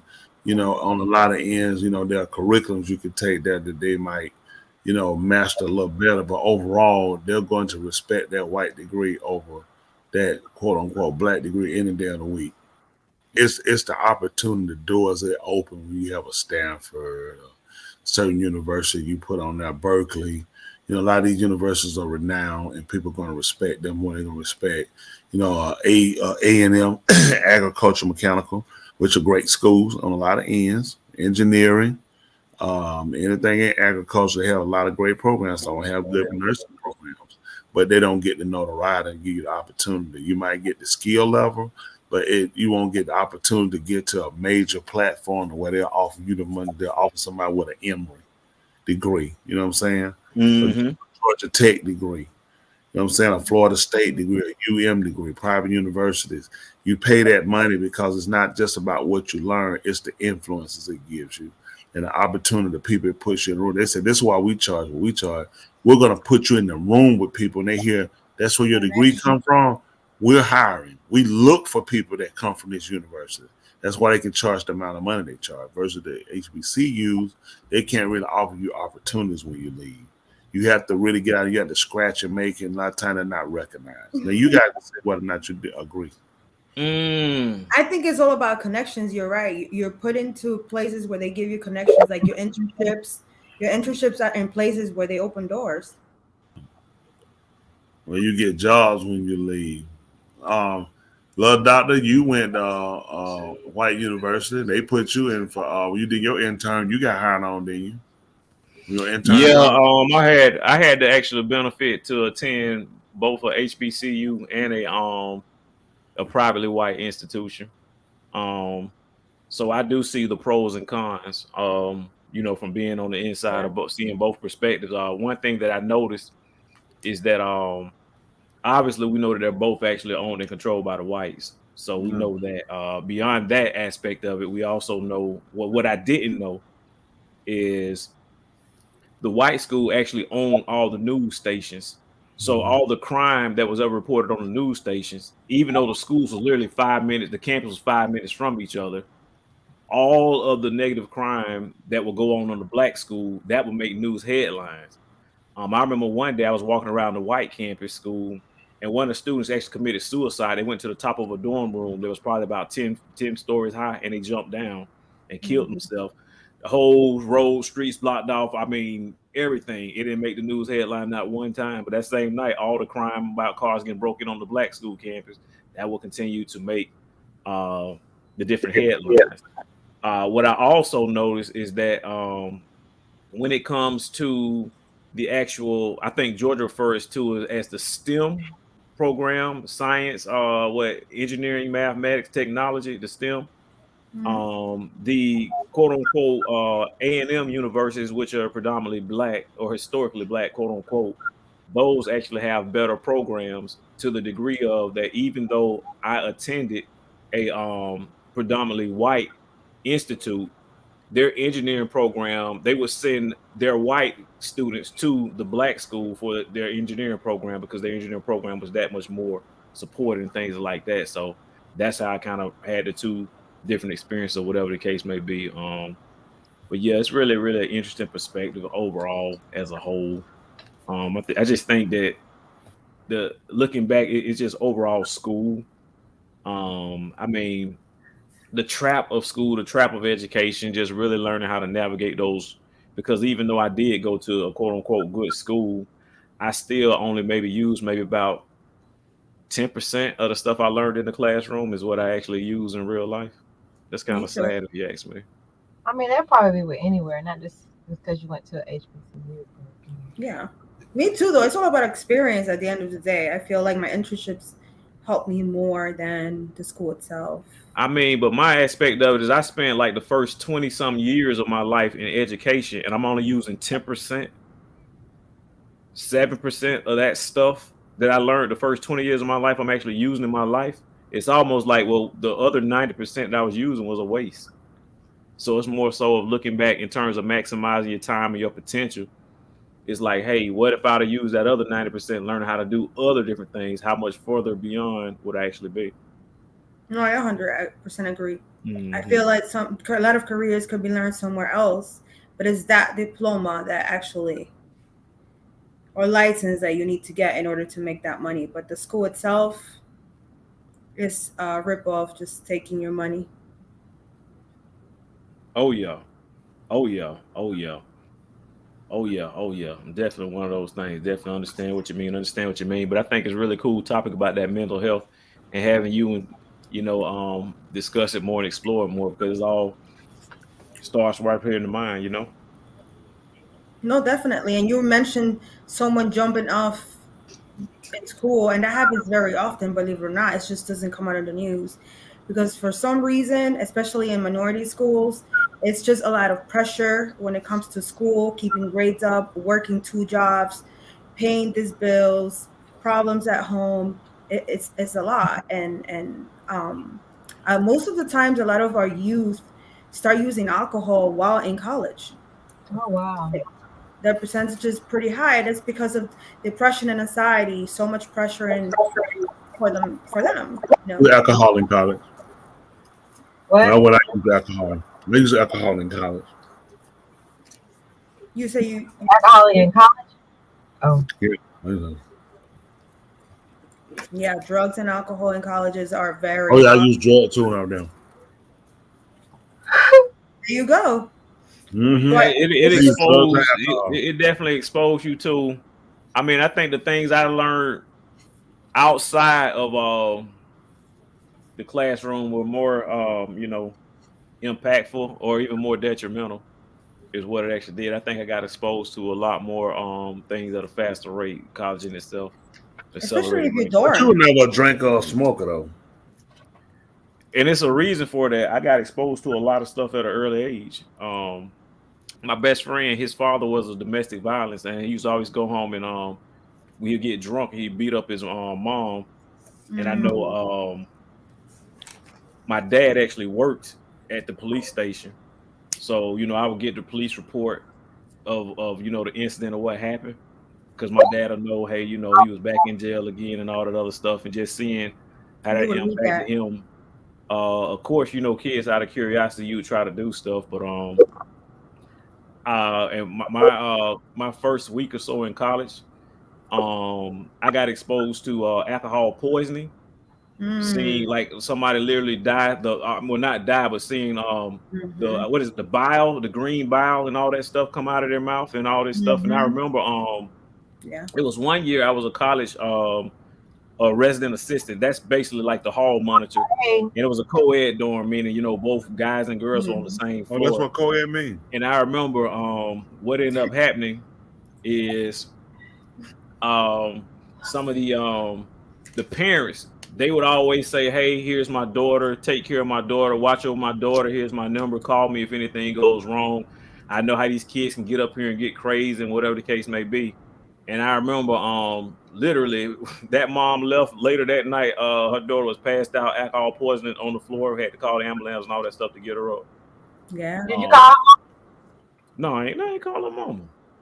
Wow. Do you know how many parents came to me talking about watch over my kid and all this other stuff? That's the name of the game. That was the situation. She asked you. It don't matter how many. No, I answered your question. Your question was no, I didn't. You asked me. I ain't got to do that. I don't get paid for that. Oh wow. Hey, look here. You know how your daughter is. That's why she asked. So No it's more so parent, seeing that. Other aspect is, believe it or not, in college, my roommates were all in fraternities. One of my roommate was the president of the Omegas. The other roommate was the president of the Alphas, and the other my classmate, my engineering buddy, he was the president of the Kappas. So I literally, even though I wasn't in the fraternity, I saw all the fraternity life. I seen them get beat up. I seen all their little tests where they got to memorize, all their little handbooks, memorize, what this mean, what this right here mean, learn all about their little handshakes and all their parties and all this stuff, and the stories about the girls. And it's just almost it's one of those things where I think one of my biggest wake up call was just simple. One day I had my car and I was happy I had my car. I'm riding. It was at nighttime. I had my car, and I seen this white boy who I ain't seen in like a year or two. And he was one of my suite mates from like my freshman year. And he was walking down the road. It probably had to be maybe 10, 11 o'clock at night. He was drenched in sweat. So I pulled up on the sidewalk and I'm like, hey man, you remember me? He's like, yeah, man. Like, come on, let me get you a ride. He jumps in the car. We riding down the road. I'm taking him to his place. And I was like, why in the world is you sweating so bad? He was like, oh man, I just robbed the liquor store, man. They were chasing me. So instantly, I was in a situation driving the getaway car the whole time, and it's just like things could happen where you just like whoa, a lot of stuff. You got to start really thinking on your feet. You got to start trying to think far advanced. How can situations measure the risk? How can you get caught up really good? It's a lot of just little traps and stuff like that could really set you up, downfalls, pitfalls, and stuff like that. And I think that's what kind of cultivated me of realizing how things really work. People are not really necessary for you. Things can set you up, or life just have a way where you can really get trapped easy. It's just a lot of different obstacles. But I'm thankful now for those things that kind of help shape you to the person you are today. But you dormed. 90% of the stuff I learned in the classroom, I didn't really apply in life. Yeah. But you dormed, right? Dorming. I do not recommend for Mike, when I have children, they are not dorming. The things that happen in colleges are insane while you dorm. Did you dorm, or you just went to school and home every day? For me, I didn't dorm. I traveled every day. What do you mean you say travel? Come to school from home, not stay on campus. You stay with your parents the whole time. Somebody hadn't gone. I'm sorry, Joe. Somebody actually gone. I don't know what he's talking about. What do you mean you travel every day?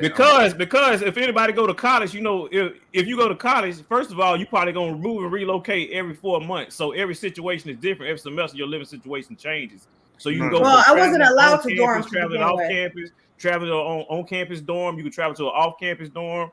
You can live in an apartment complex. You can live in government housing. It's a lot. You can live in scholarship house. It's like a lot of different options. I commuted. I probably moved, relocated maybe 7 or 8 times when I was in college. No, I commuted. I didn't dorm. It was just too much going on during dorming. I think I went on to visit, and they saw how things were, and they were like, "Yeah, you're not dorming." And I understand. It was crazy. It was insane. Girl, look at him. Woo-wee. Yeah. You don't have to tell me. I already know how wild it was when you were dorming. It's insane. We were rated the #1 party school in the nation when I went, and it was always overlooked and underfunded. The band and the band and sex. That's the dance. The only reason people went to the game, Deion definitely know the right. Even with that being said, this person who put it, I know that person. That person has told so many different stories. The person mama went to school with another person. She went to Jackson State. I didn't know that. Listen, there's a lot of stuff we didn't know. We didn't know they were raised up in Mississippi. I thought she went to school in Colorado. Like what they told us, a lot of stuff we don't know. And I know I asked people to do not tell us. Is there anything? Y'all know me asking? Is there anything we need to know about you that we don't know? Yep. Tell us now. Do y'all not remember me asking that? Come back later. Tell me, oh yeah, I did it. Just stop it. Just Stop it.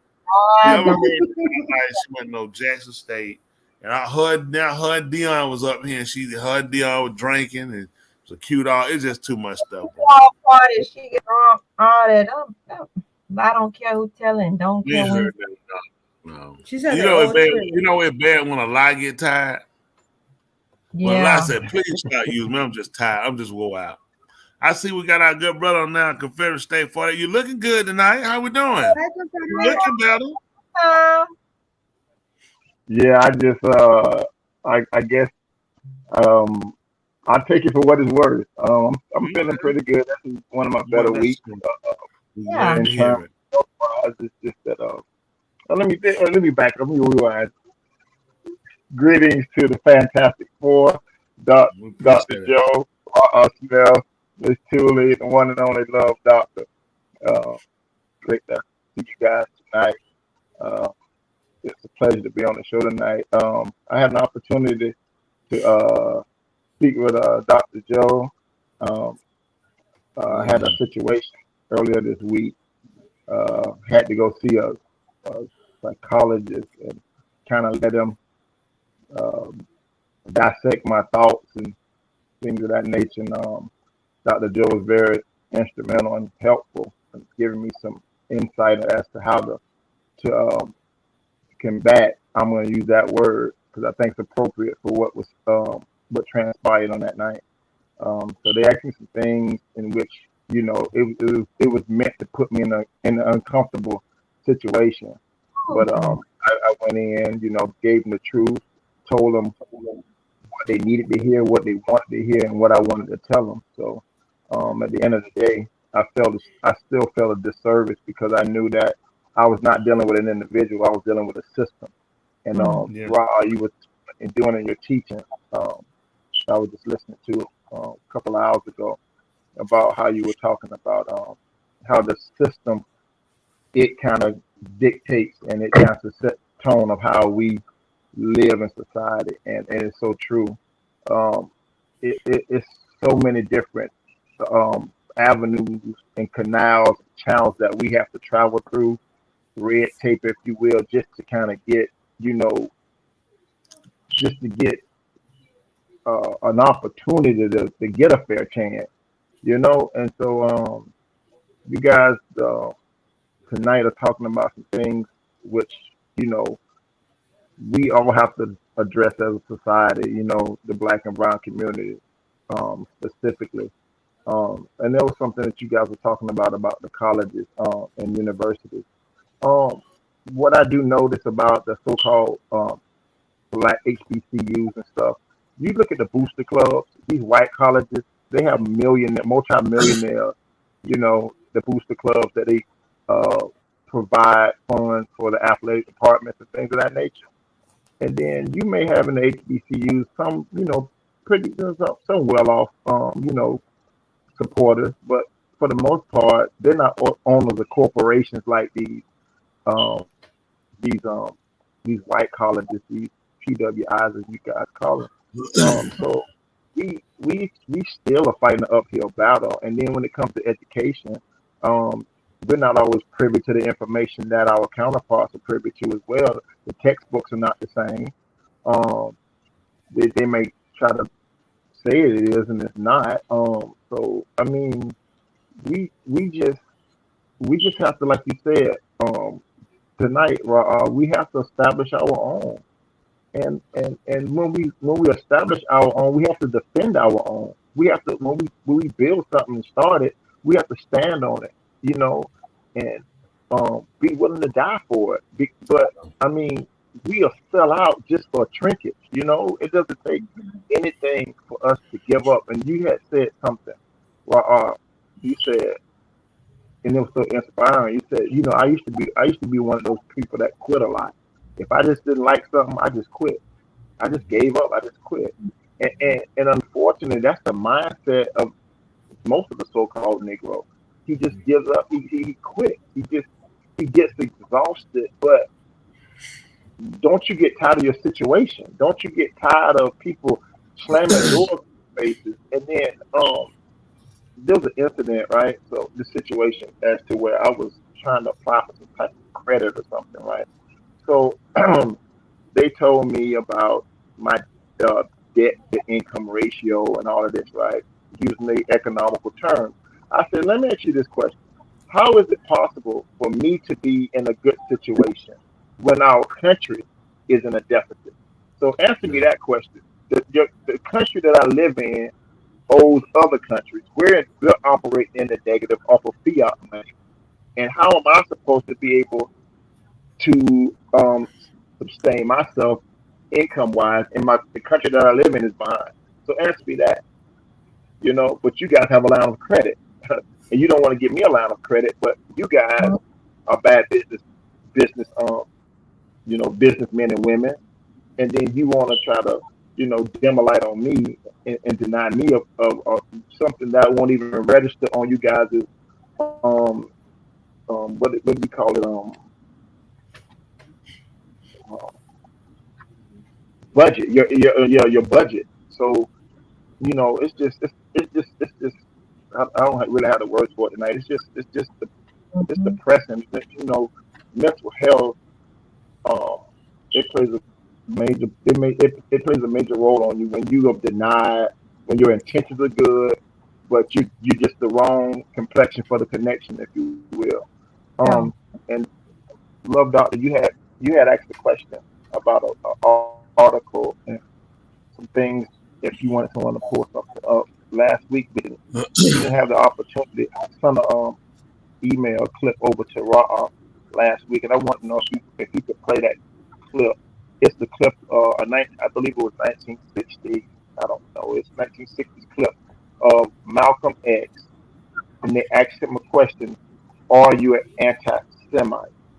And I just want you guys. It's like a 50-second clip, and I want you guys to see what his response was and what your thoughts is on anti-Semitism, which they define anti-Semitism in a totally different definition of what it really is. I believe exactly. I'm making it good just Jewish people. Yeah, if y'all can send me that link, I'll definitely play it. You played last week when you showed Malcolm X in the interview, and the man was asking him about the hate, and you explained to him what he hadn't done. He was talking with them concerning it. They thought that he was he was kind of anti-Semitic. That's right. I did play it last week. You're right. Yeah. You're right. I did. No, you can't. It's an Afrocentric language, so I don't know how you can refer to him hating. And it, Semitic people are people that speak, the Arabic language. It's more than one language. Unfortunately, they pay it as though it's just the Jewish language, and it's not. It's the language that's common among them, that's shared among them. They have certain things that's in common in the language. So, if you look at,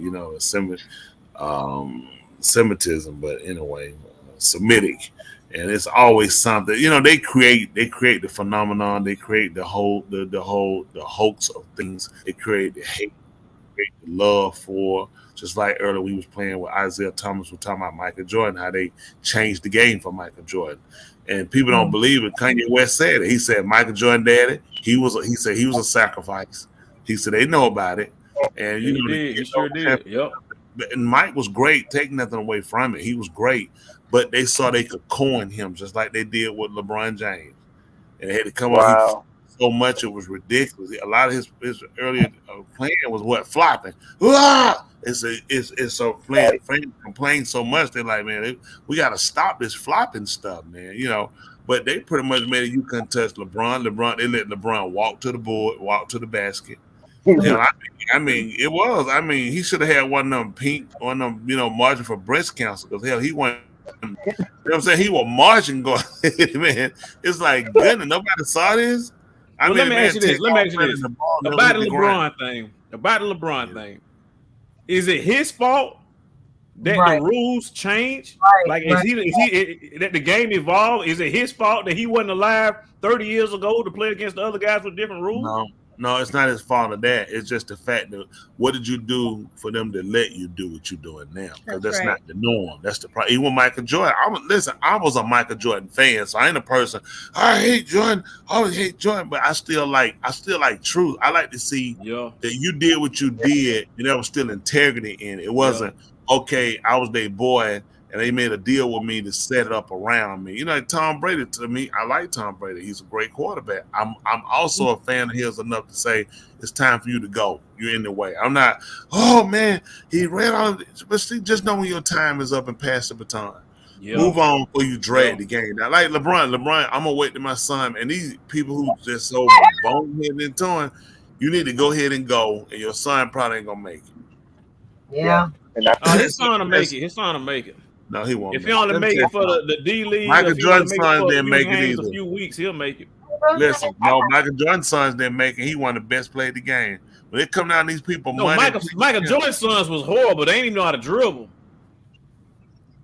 I believe that the father's influence of these kids is a determining factor if they make it into the league or not. Because Shaquille O'Neal's son Sharif done something similar too, but he, he didn't make it to the league as though he thought he would either. Dwayne Wade's son, another one of these. You have to be an outstanding player in today's, in my opinion, in that league in order to really stand out and not ride, if you would, off your proverbial coattail of your father. Because you don't really see, the only player that I can see that transcended above their father was Steph Curry. His father played in the NBA. And Yeah. Kobe Bryant. Yeah. Kobe's father as well. So they didn't have to ride off their father's reputation in order to become great. So Clay, I think Clay dad, his daddy played too in the NBA. Clay's father played as well. But again, you look at this. But this is what I want to say too. While we're mentioning that, but look at Bill Walton, right? You remember Bill Walton played he played professional ball, and then his son Luke Walton went in. He was not great at all, and he was a player, and he became a coach at an early age. But you see the opportunities that he had.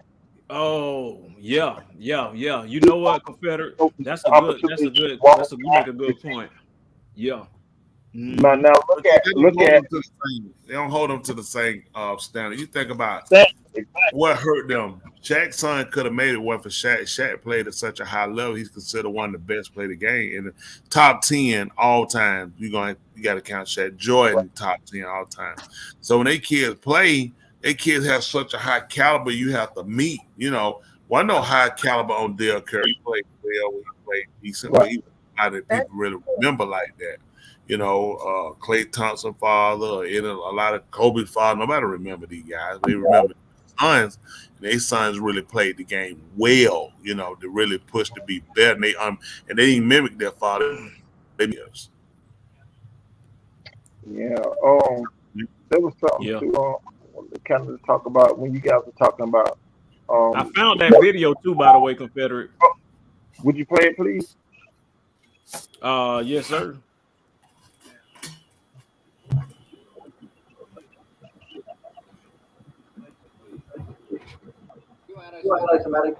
Anti-Semitic. You've many of the things that I've read about you, and you've made a mention a couple of times about the Jews and everything, and I'm wondering if you are personally anti-Semitic. No. How can I be anti-Semitic when the Arabs are half the Muslim world is Semitic? Because anti-Semitic, I'd be anti-Arab and anti-everything else. No, I think that in this country, there's one mistake that the Jews make. They put themselves in a position where whenever anybody gives an objective analysis of the role that they play, they defend themselves by accusing you of being anti-Semitic. And a Negro is not anti-Semitic when he says that the man who's exploiting him in his community is white, because it is a white man who owns all the stores. Now, is it an accident that these whites who own these stores are Jewish? If it's an accident, then the fact that he says the Jew on the corner is exploiting me isn't an anti-Semitic statement. It's just more descriptive of the man who's exploiting him. Wow. It's like the homosexual. They don't ever want you to, to identify. They want you to use pronouns. So that'd be the literal toward a person when you use just the pronoun. It doesn't like it's open to suggestive versus just being direct, and that's something we have to be able to do. But that goes with us again. And I forgot to put my disclaimer for I am for the liberation for the establishment of my people, religiously and of the ethnic race as well. and it needs to be stated. I'll never drop that cause. I'm for it, working toward it, trying to mobilize people. It is not a secret. I have talked to a couple of people that seem to want to be on board, and some others. I don't know how far people are willing to go, but I'm willing to take them. You know, I'll let them ride the bus until we get to their stop. But I'll let them know, you know, my destination is a little further than theirs. So, but I'm for it. I'm pushing for it. I believe in it, and you know, so we'll be able to, you know, not just stop being questioned and boxed in. You know, fortunately, you know, Malcolm was a very great orator. You know, he was educated, smart enough to know the tactics of them to know how to, you know, to take their questions that they tried to use to demonize him and explain how and why the situation of the statement was made, putting clarity on it for those that had the ear to hear. You know, back when I was introduced to Malcolm X, I was Malcolm X from pictures. I was told he hated white people, he wanted all white people dead. But I've yet to find that clip, that book, that writing he signed, he said, which tells me how they are, you know, the masters of manipulation and giving you your heroes as well as your villains. So, you know, when people do it like me, a lot of people are like, oh, he used damn. It's an Aubrey word, of course. I could use it differently and don't have to use it. But I have a lot of anger. I will not apologize for my anger. And I felt in order to cure my anger, and the only way I see to fix the problem is that we have to separate, and we have to be a total separate nation where we can, you know, engage and do business, and we have a mutual respect. I think that we should have a gun for every white gun. There should be a black person with a gun. We got to set it to where everybody's on the same level. Then, you know, the chances of disrespect are lessened. All those protest marches that we've ever been to, had the quote unquote Negro had been armed, the outcome would have been different. You can't go to a violent march saying peace when the person that you're bringing up the accusation for is still in the violence, you know, still in control of the violence. Even with the police that said that they call themselves monitoring us and keeping us, we still wind up being forced, pushed, because we don't have guns. We need to try to set the thing where everyone's on the same page in order, and that's the way they're going to respect us. People respect countries with nuclear bombs. That's why countries are fighting to get a nuclear bomb. They're not crazy. Why they want a nuclear bomb? Why do you have one? It's in case of a threat. If something happened, I can neutralize a country at one bomb that can just disintegrate it. Well, they're saying the same thing. They're tired of being invaded. And all I'm looking at with the so-called Negro is will he become tired of being invaded? I know I said a lot, but for the that's how I felt. If I could add to that, I believe there's always one great mind in every generation that comes along, whether it be from the 1800s, the 1900s, the 30s, 40s, 50s, 60s, so forth and so on. And this is just my opinion, and everybody has the ability to think different and express themselves differently. But in my opinion, my truth is that you are Smith, TWYOS. I believe in my heart of hearts that you are the face and the voice of our people that really, really want to see change. And I know everybody has their picks, you know, and they have that right to. But when you begin to measure man's integrity, what a man stands on, you used to say all the time, this is an attempt to collect the debt. That's and, right. And that debt still needs to be paid. And so, though you don't vocalize it as much as you did in times past, I still believe that debt still needs to be paid, and there are payees that should be recipients of that debt. And in order for that debt to be paid, someone has to force the other side to pay the debt. And I believe the way of doing that is to establish, like you said, our own. But we always have, everything has a face to it, you know. Like you were talking about the money, the monopoly money. You had the man on the monopoly bill, so he controlled the game. So we have great minds, you know, that look like us. You don't see any of them on our currency. They had talked about, you know, at one point putting Harriet Tubman on a $20 bill, but then it was just something to keep the so-called Negro quiet, to give him a sense of false security of hope that he was almost going to be equal to his counterpart. But I tell you, we have equity within ourselves, like you said, our integrity. You said what I can say once, I can say twice. Yeah. And you said a minute ago about you'll let them ride on the bus until it's time to get off. I tell you this, Mr. Smith, I don't even want to ride the bus. I'll walk behind the bus. I'm behind you, sir, and everything that you support, because you, Two Minds in the Mic, Miss Thule, Barack Products, and so many other people that are associated with you, they want the same for our people. But until we come to a consensus and really, really put some force behind our voices to give it traction, we're still gonna keep having the same conversation. And we can come up with all excuses as to why we can't do it, but at the end of the day, the excuse and the reason we can't do it is because we won't come together.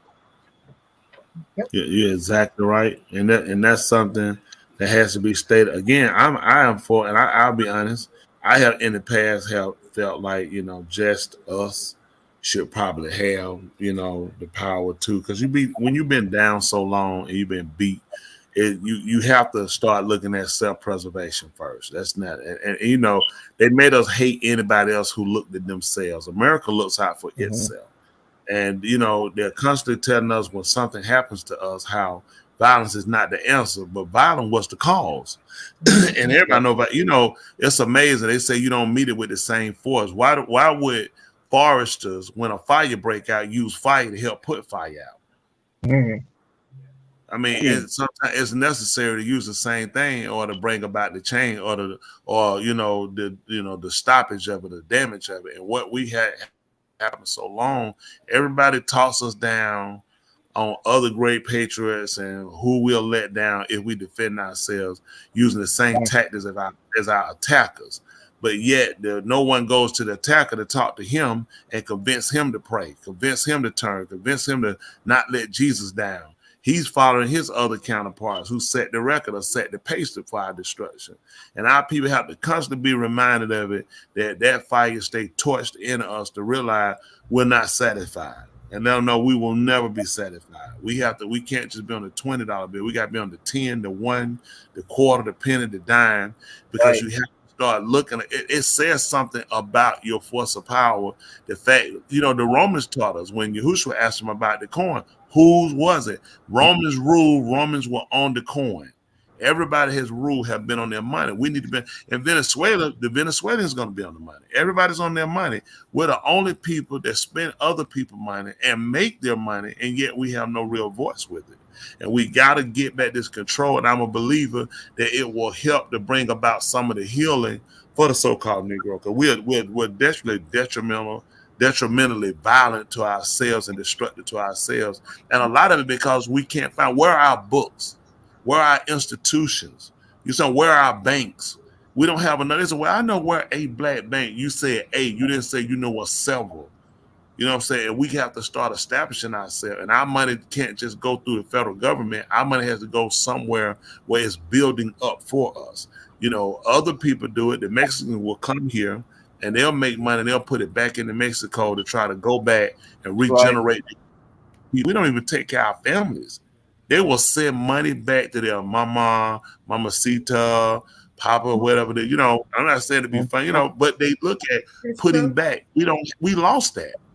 A lot of people here, immigrants of other countries, send monies back. Nigerians send money back. Everybody sends money back. They look at, hey, I'm over here making more. I can send this back and it can be a help to you. So now I'm bettering myself. I'm able to help you as well. We'll do the universities and do this. We'll help ourselves, but we can't put anything back. We're creating more debt. So it's so important and imperative that our people talk and sit down and come up with a consensus that really, you know, puts us to where we become proponents of pushing ourselves and not apologizing for our stance of what we do. Real power is recognized through economics and guns. That is how you do it. Any militia white groups, they're never without weapons. They know in order for them to defend their cause, whether it's against us or whoever, you need weapons. That's your only defense to keep people from invading and overtaking you. We've been overtaken and invaded because we don't have the economics and we don't have the gunpowder. So, you know, Boss Smith, President Biden, as of yesterday, during where Zelensky came in, they have given $42 billion for effort. It gave a Patriot defense missile system. Which Russia told them don't do it. It's gonna cause problems. Yes, sir. And now keep in mind this has been less than one calendar year. Okay, $42 billion. If you give $42 million and invested in the so-called Negro empowerment, what could that do for us? You see what I'm saying? But no one, from Hakeem, what is his name? Hakeem Jeffries, that's going to take Nancy Pelosi's stance. You hear none of these people on Capitol Hill, none of these people in Washington D.C. saying, "Hey, listen, there is a group of people. The Mexicans can go back to Mexico, the Italians can go back to Italy, the Polish can go back to Poland. But where can we go? You even said it yourself. Nobody wants us. Nobody comes and defends for us. Nobody speaks for us. But it's so everybody has an open heart and an open wallet when it comes to helping everyone else except us. Had this young clown that I ain't gonna call him a clown. He just got called FTX for this crypto fraud. This man won't probably even do any time in prison. They just picked him up from the Bahamas. But look at all the money he swindled out of people. Billions. All this money circulates, and we don't get not a fraction of it. And it's just so sad. And then we have people such as yourself speaking actual truth that you can go back, do the research on, and people still will deny the nose that's plain on their face and say that this is not the way to address our problem. And they want to worry about you saying, excuse me, shit, damn, and ass. But what are they doing every time you get a bill in the mailbox? What is it when you get pulled over? You're getting worse than that. But at least you trying to say something that's trying to empower our people. But they worrying about a couple few little words. But look what they doing to us on a daily basis. And it's just, it almost makes you want to give up on your own people. Yeah. But at the end of the day, if you give up on your people, what are you saying about yourself? You're giving up on your very self. Yeah. A lot of people don't look at it that way and realize, they look at why I'm angry. And I'm not angry at going, let's kill white people or babies or whatever. I'm mad about the situation. And I'm mad about we've been made to look. And, speaking from a man's point of view, and we, yourself and Love Doctor, myself, being a male, there's a very bad stigma about us. If we wear beards, we not recognized as white people with beards. If our hair grow long, like a white boy can let his hair grow long, he'll be fabuloso the model. Remember that white guy hair with hair? Nobody called him hippie. Nobody say he couldn't get a job. He introduced the long hair back to the white man, let it blow in the wind, shirt unbuttoned down his knees. But us, we don't get that right. We had to cut our hair neatly, stay trimmed, don't cut out with no facial hair, because they like to demean us. They like to keep us in where we lose, our defense mechanism or what makes us comfortable or what attaches to us as our nationality. And that's one of the things that because we have been hidden or separated from our identity for so long, information, it's just natural that I'm going to be upset and angry and violent because I can't connect back to my roots in a proper form. Anything I want to find out about myself, I got to get it from white researchers who's going to send me on a scavenger hunt. They're not going to get me direct to a white person. And I'm going through I got a damn scavenger hunt. I got to go through so many books and websites. And this person will argue this to say, no, it actually this to this to this. And I can't get to anyone that can give me a concrete answer a lot of times to question that are phenomenons to us that we need to know. It roots us to ourselves so we know how to come up. We can come up from that point and know how we should flourish. And we don't have it. So naturally we're destructive and we take on other people's identities and we try to identify with other people and other ethnic languages. Like you say, you went to school to learn Spanish. Me personally, I think it's an insult that try to make me learn Spanish when I'm from a Kibalan and I need to know a language. that, you know, Right. reflect. They're not going to go and make them learn. They're not going to go to a South American country and make them learn African. They're not going to learn Nigerian. They're not going to this. Nobody's going to teach it. First of all, this is not the language of the country. America is always against us in a way. It divides us. It's nothing against Spanish-speaking people, but you got to understand my situation. You ain't recognize Ebonics, but you recognize Valley. Oh, golly child, gag me with a spoon. You know what I'm saying? So what's up, my nigga? You know what I'm saying? They're doing to do. You know what I'm saying? Nah, nigga, they're trying to make it. Oh, we can't recognize that. That's ignorant speaking. Right. You know, boys can't hear that rhetoric. Yeah. They take away from us. Jive was our stuff. You know, they would call it jive talking. They call people jive turkey. So our language evolved, and we had to communicate. When we were slaves in America, let me say earlier in our slavery, in being slaves in America, we had to communicate so we couldn't communicate. You put different tribes together so they couldn't communicate and get away. So we learned key words and things we could all attach to, and we learn how to verbally communicate with each other enough to get things done. And we got to get back to that point. Learn how to communicate with each other enough to get things done. And you know what? You said something about we go and learn an alternative language. So they don't care about us people of color learning African languages, only if it's not colonized. If it's a colonized African, as they would call language, they don't mind you go ahead learning that, but if it's not been colonized, they don't want you learning that. They find what your identity and your roots are. That's why they try to get rid of our, like you would call our ancient of days, and what the so-called Africans would call the griot, the ones that, told the younger generations about, their culture and their upbringing and things. Days of old. I was looking at a segment today about what they're doing now, and they've been doing it for a while. If I just got the information, they've probably been doing it for decades. How they've been desecrating a lot of the graves and sacred burial sites of our ancestors, to trying to wipe us off from the history book. And I believe mental health plays a major role in that too, because when I went to that appointment this week, the like, what is it, Dr. Joe? What is he called? Assessment therapist. Well, he went and started asking questions. I'm sorry.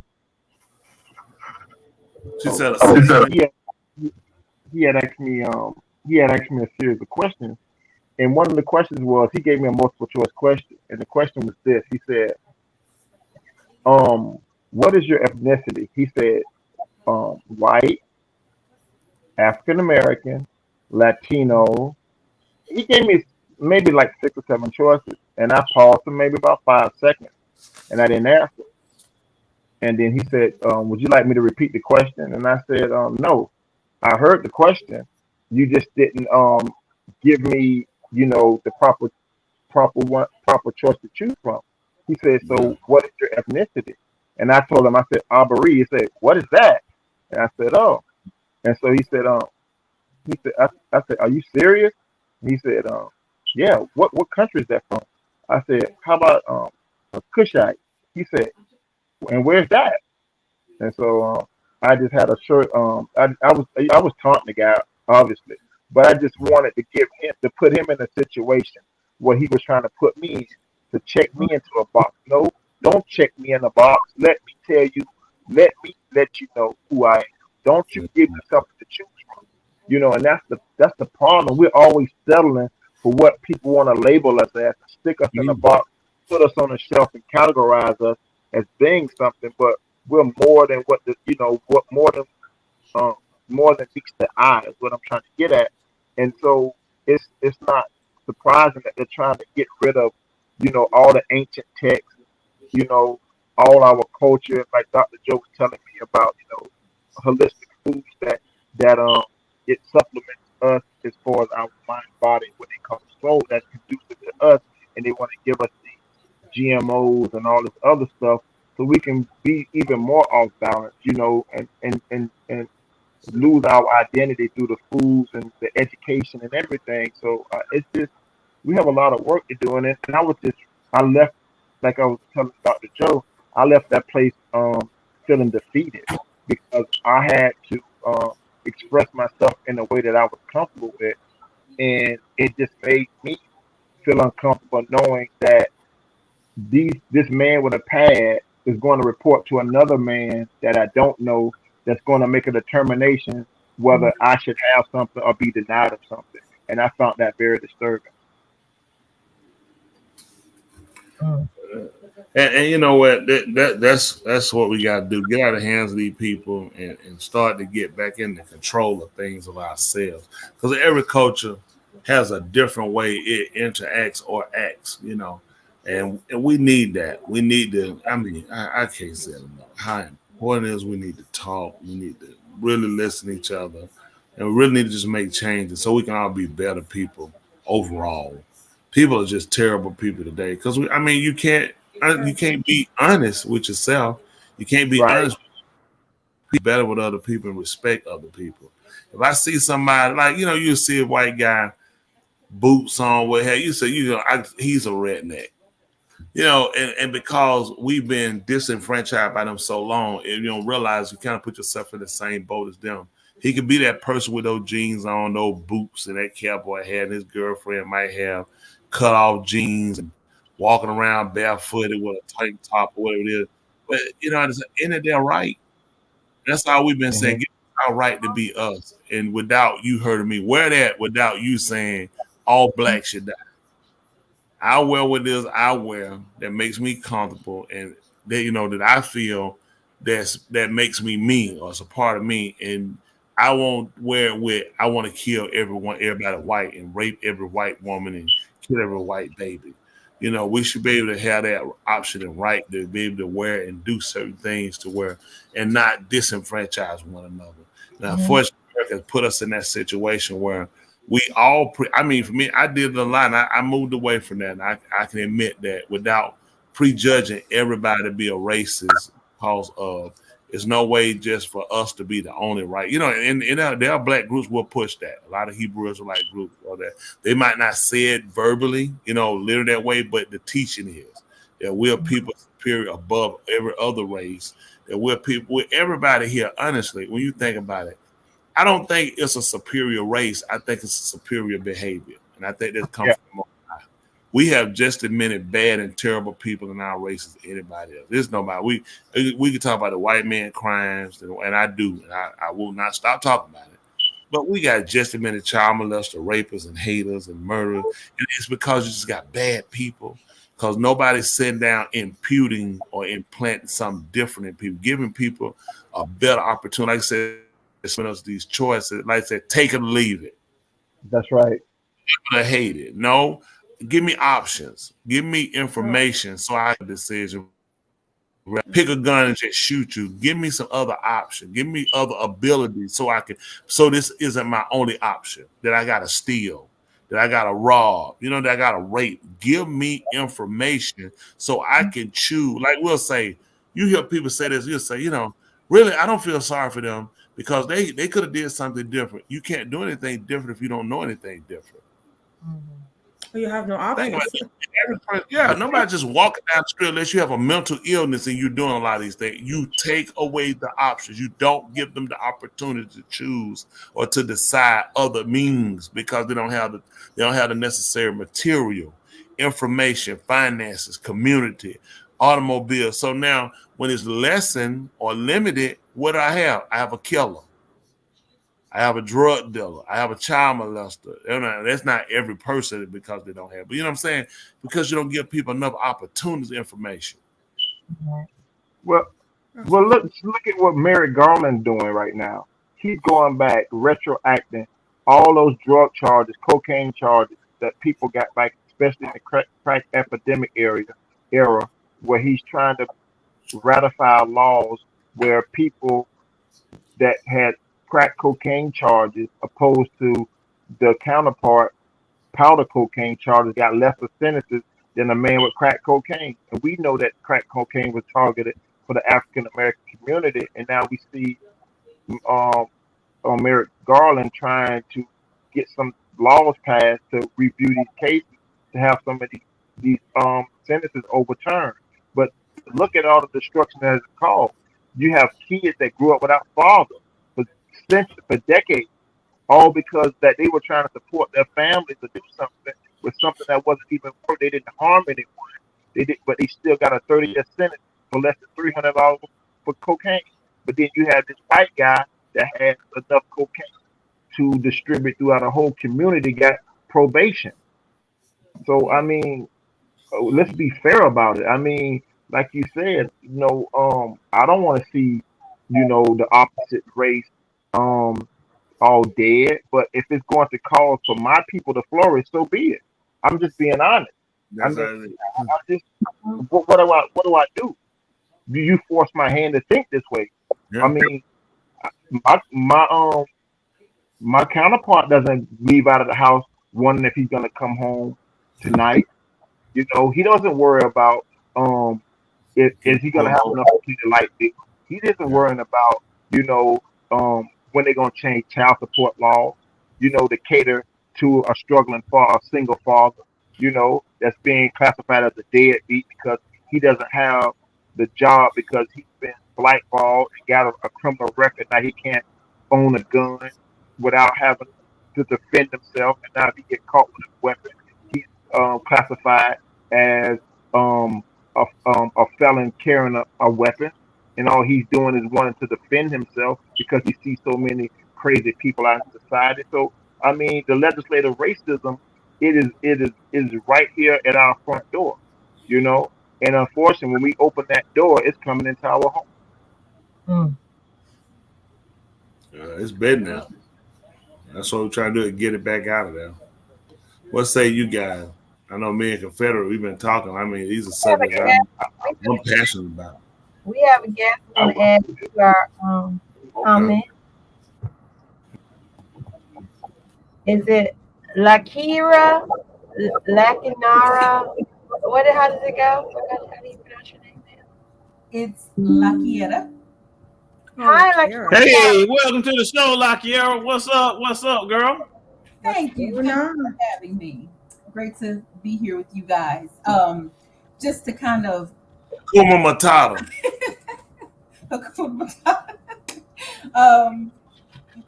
Just as far as with the injustices and stuff, and like you were just a Confederate State 48 was just talking about the laws against Black people there. So I saw this article that I sent over to the Love Doctor, and it was about a 77-year-old woman in Alabama who got arrested for not paying a trash bill.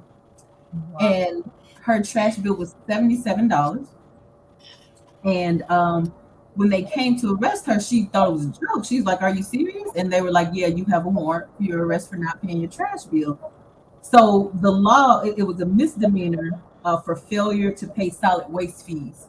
That was the law that they attached to it. And I just felt like that was so ridiculous because $77, I mean, I'm sure it cost them more money to put a warrant out for her arrest, go arrest her, bring her in, versus somebody looking at that and saying, okay, this woman is 77. She might not, she might be on a fixed income. She might just not have it. They could have dismissed it. Somebody could have said, I'll take care of this for her. This is an old lady, and I just thought that was so ridiculous. So that it's the little laws like that really show the injustice towards us. I know a lot of people feel like Black people overreact and we say everything is unfair or against us, but it's those little instances that show you how they really are out to get us. I'm sure in Alabama there's way more crime going on than somebody not paying a trash bill, but they chose to focus on that. So I just want to know what you guys' thoughts were about that. You're muted, Wayne. We can't hear you. We can't hear you.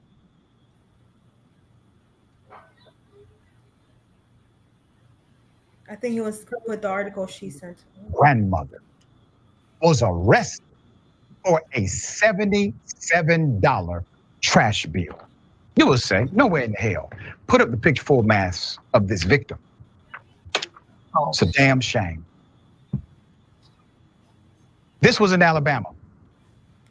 The woman you're looking at was arrested for a $77 trash bill. One of the officers who came to arrest this beautiful soul, Miss Martha Minifield, an 82-year-old black woman. Cop comes to arrest her for failure to pay a $77 trash bill. He told her not to cry. He tapped her on the back as she was already in handcuffs. "Don't cry, Miss Martha," she recalled him saying. He kind of whispered it to me, "Don't cry. Let me tell you something. If I was a cop, and believe me, I never would be, but if I was a cop and I had an order to go and arrest an 82-year-old woman for a $77 trash violation, not paying a bill, that would be the day I took that damn uniform off." And listen, you cannot love a job so much that you're willing to sell your soul in order to clock in. Wow. Yeah. This is upsetting. Yeah, so that was just a brief quick 1 minute summary, but I definitely Lockyer, when I hear that right there, that's amazing. Just when you hear you think you've heard it all, it just cease to amaze me, Yeah. You know what? It's They very should have went upsetting. the money from Brett Favre. Right. He stole from welfare. He ain't in prison, but you take this 82-year-old woman to jail, and you got this bastard that stole millions of dollars out for welfare that could have went to her. And I know it was in Mississippi and not Alabama, but just think about it. If he done it in Mississippi, they're doing it in Alabama.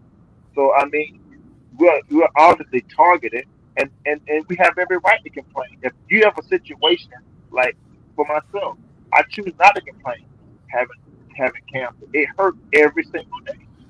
I have a right to complain because I'm in pain every day, but I don't complain because I try to be optimistic, thinking that, hey, today is going to be a good day. It doesn't take away from the pain, but at the end of the day, we're constantly in the headline. So why don't we complain? If we don't complain, then they say we don't care. But when we do say we complain, they say we need to get over it.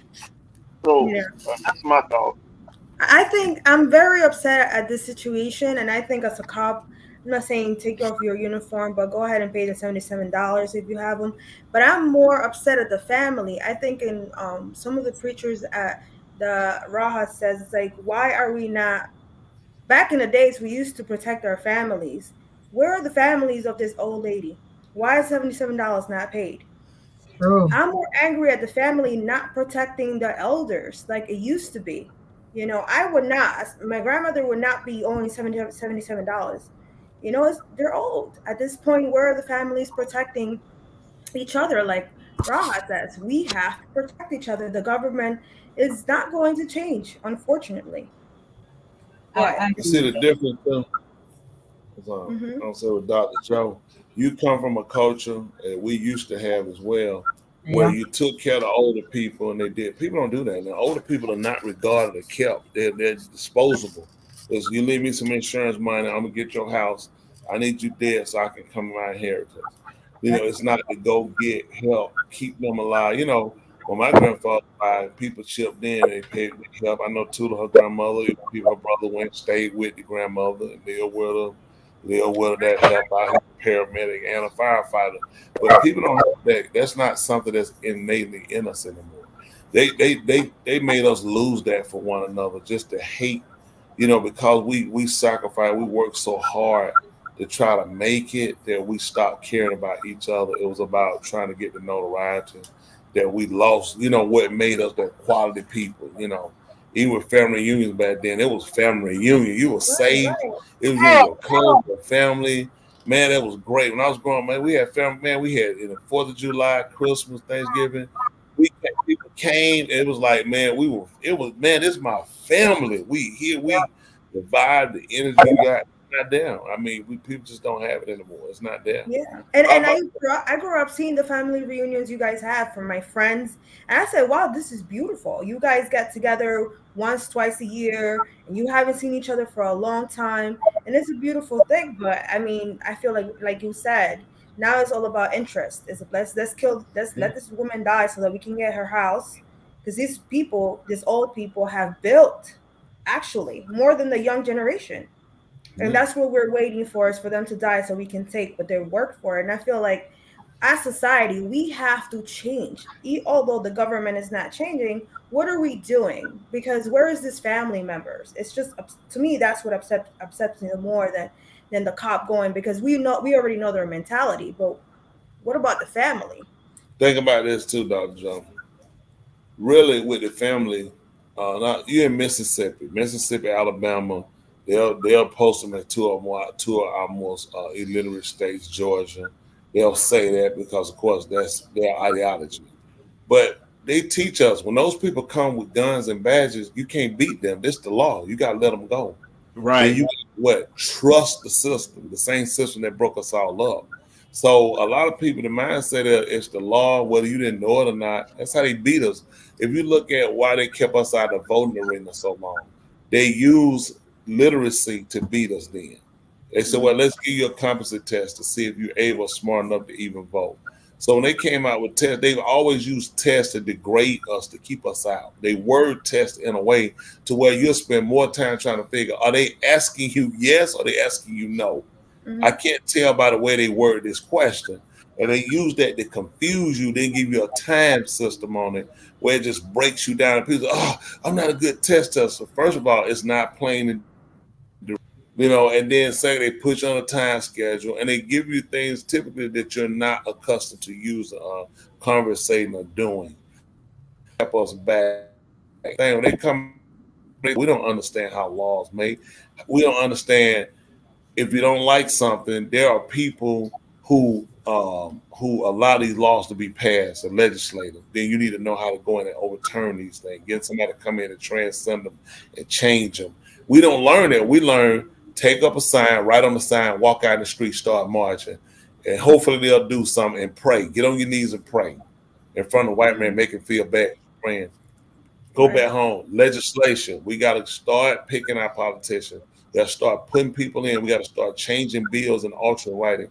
The way we got away from a great death slaughtered in, we didn't have it legislatively when we was in Mizraim, but when we went into Babylon, after the Persians got us, we had people inside to help with legislation. That's how we had Hadassah, who they call Esther. She was inside where she was able to propose a bill and she was able to get it passed. But once she got it passed, it was, the law was implemented, giving us the right. You turn and use their tactics against them. A law was imputed that our people could die. We could fight it, but it would make us look bad. So we had somebody on the inside in the House. Like, we need people in Congress. We need people in the Senate so you can get legislation passed so our people feel free about fighting. The part that gets us, see, once they deem it to be wrong, then it's hard to get people to jump on board because you'll be labeled vigilantes. Once you can change the law and you get the writings, then people feel more comfortable saying, you can say, this is your legal right. Unfortunately, that's how they altered our thinking to where it has to be written saying we can do it. Otherwise, our people afraid. Now, they'll illegally smoke and laws against it. But when it's like stand up for your rights and principles to life, your right to life and liberty, we're not doing it if it's not legislated to us. Right. It's just very unfortunate. You're on mute, Confederate State. You're on mute. I think Lakiera, you're on mute also. If you're saying something, Lakiera, yours on mute also. No, I wasn't saying anything. I was just listening. I definitely agree with all of your opinions on it. Very much so, Dr. Joe. I totally agree because I could. But then, now she did say in the article that her daughter usually takes care of it for her, but I guess she hadn't been able to get in contact with the daughter. And then, we also don't know what position that daughter was in. Maybe they were living in Mississippi. What condition everybody in Mississippi? Is it Alabama? It was Alabama, but okay. Whoa, I said. So I mean, in all honesty, typically and it's not. You have just as many educated people of color in both states, Mississippi and Alabama. But what do they typically show you? What's what's usually associated? You say I'm from Alabama, Mississippi. Slave. Never positive, negative. Because they look at predominantly black, and if you white and you from now, they'll talk about, hey, go roll tide. You know what I'm saying? Yeah, But right. if you black from Alabama, your ass is tied. So that road has been all over you. You got miles and stretches of beating, you know what I'm saying, and discrimination and segregation. So we really had to be proponents on trying to get our people, knowledge and getting our people together to try to loose our people from some of the things that hold us shouldn't be holding. It's like what Sham shouldn't come up. It's no way possible the stuff can hold it. And the stuff they're actually using to keep us down is no reason we give it the power. We allow it to be the thing to keep us down. So in some aspects, we are, we're supporters of the very same things that come along and take us out or take us down. Mm-hmm. This was attempted, and I know you guys are very familiar with it, and I know you guys will correct me if I'm wrong. I think I'm wrong, but I do know it was 1985. I believe it was close to you, Dr. Joe. I believe it was in Philadelphia, Pennsylvania. The Move group that they tried to establish their own community within the community, and they were bombed by their own mayor.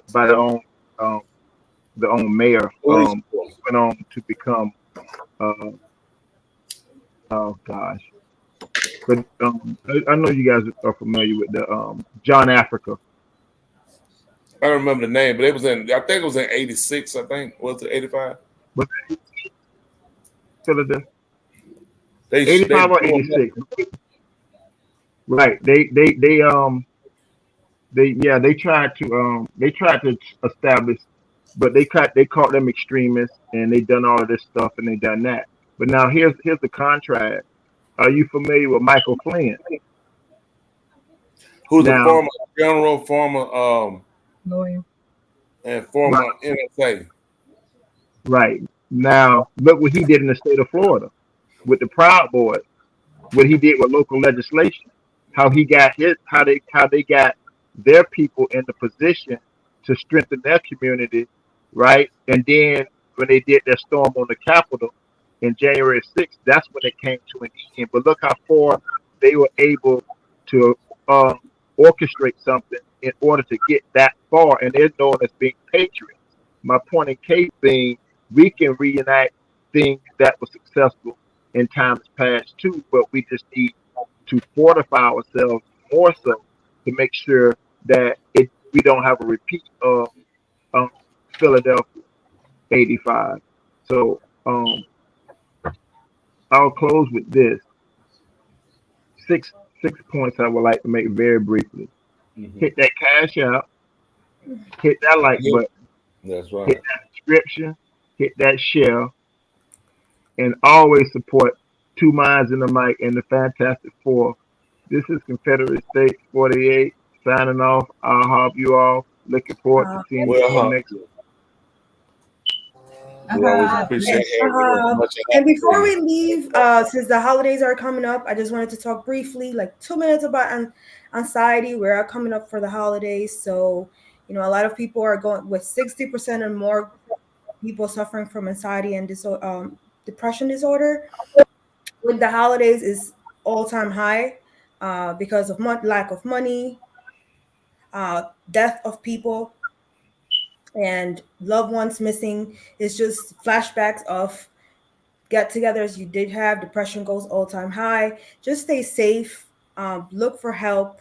I do want to give the number, which is the National Suicide Prevention Lifeline, which is 1-800-273-8255, or the help hotline, which is 988. You can text that number or you can call that number. Get some help. Coping is stay around loved ones. If you do not have family members or friends, definitely call somebody to help you. A lot of relapse or with alcohol happens around the holidays. Stay away from that. Or we don't celebrate the holidays. A lot of people are celebrating it and depression happens. Somebody said 988 suicide crisis line. Yep, that's 988. So just make sure that you stay safe. you get help. That stigma needs to go away. If you need help, please get that help. Exercise, don't stay isolated, and diet, stay away from triggers, and hit up the Love Doctor or myself in case you need any counseling, any mentoring around this time. We are here to help you guys and support you. If you guys are alone, you guys are not alone. We are here with you guys. That's beautiful. Miss Tooley. Yes, sir. Got a question for you. Not so much of a question, but I got a statement to make. It's kind of humorous. I'm not a comedian by no stretch of the imagination. But as Dr. Joe was just saying about, depression. And this is what I found being depressing. And my question to you, would you kind of agree with it in a humorous way? So I'm gonna do a couple excerpts, okay? And tell me what you think it is. Chestnuts roasting on an open fire. That's one. This one, jingle bells, jingle all the way. Oh, what fun it is to ride on a one-horse open sleigh. I can't identify with any of these songs. So how is this therapeutic music to get me in a festive mood when I never owned a horse, I never rode on a sleigh, I don't own a fireplace? So how is this more repressive than exciting? What is a chestnut? So I mean, the so-called nigger does not have anything that he can even remotely gravitate to put him even in a mood, because the songs that they make to the season, they don't even fit the mold. So what do you know, Julie? I don't need a lot for Christmas. All I want for Christmas is you. That's our song. That's all we want for Christmas is you. We can't get nothing but you, and that's free. So that's it. That's the answer. All right, that's all right. But yeah, that's a serious. Being able to identify, with the holidays and the season, and people are going into debt to buy gifts. They're going into, and their New Year's resolution will be to get out of debt, and they're going into the year in debt. So the so-called nigger's mind is so messed up. He knows he's already in debt. He'll spend all his money on gifts, and then his New Year's resolution will be to get out of debt. Go figure. Again, this is the Federal State 48 saying, hit that like button, hit that share button, hit that cash out, hit that share, and don't forget, if you haven't bought the copy, Wound Management, by our one and only Love Doctor. My man. Appreciate that. Great seeing you again. Sometime this week, sir, because I got a few questions I want to ask you if you have the time. So I'll send you an email if it's okay. Listen, we appreciate you too. Like I said, I'm glad to see you feeling better today. I know it's a struggle every day, but you're always, if you don't hear the name called, just know you're always in my pala, always in my law thinking about you. So many others as well, So we definitely here with you and forgot about you. Much. I really appreciate it. And Dr. Joe, I really appreciate you as well too, giving me that information. Though, like I said, I left out of that place defeated, feeling defeated because, I just walked in the proverbial lion's den, and But at the end of the day, it is what it is. They don't get the last say. So Mr. Yahuwah does. So that's right.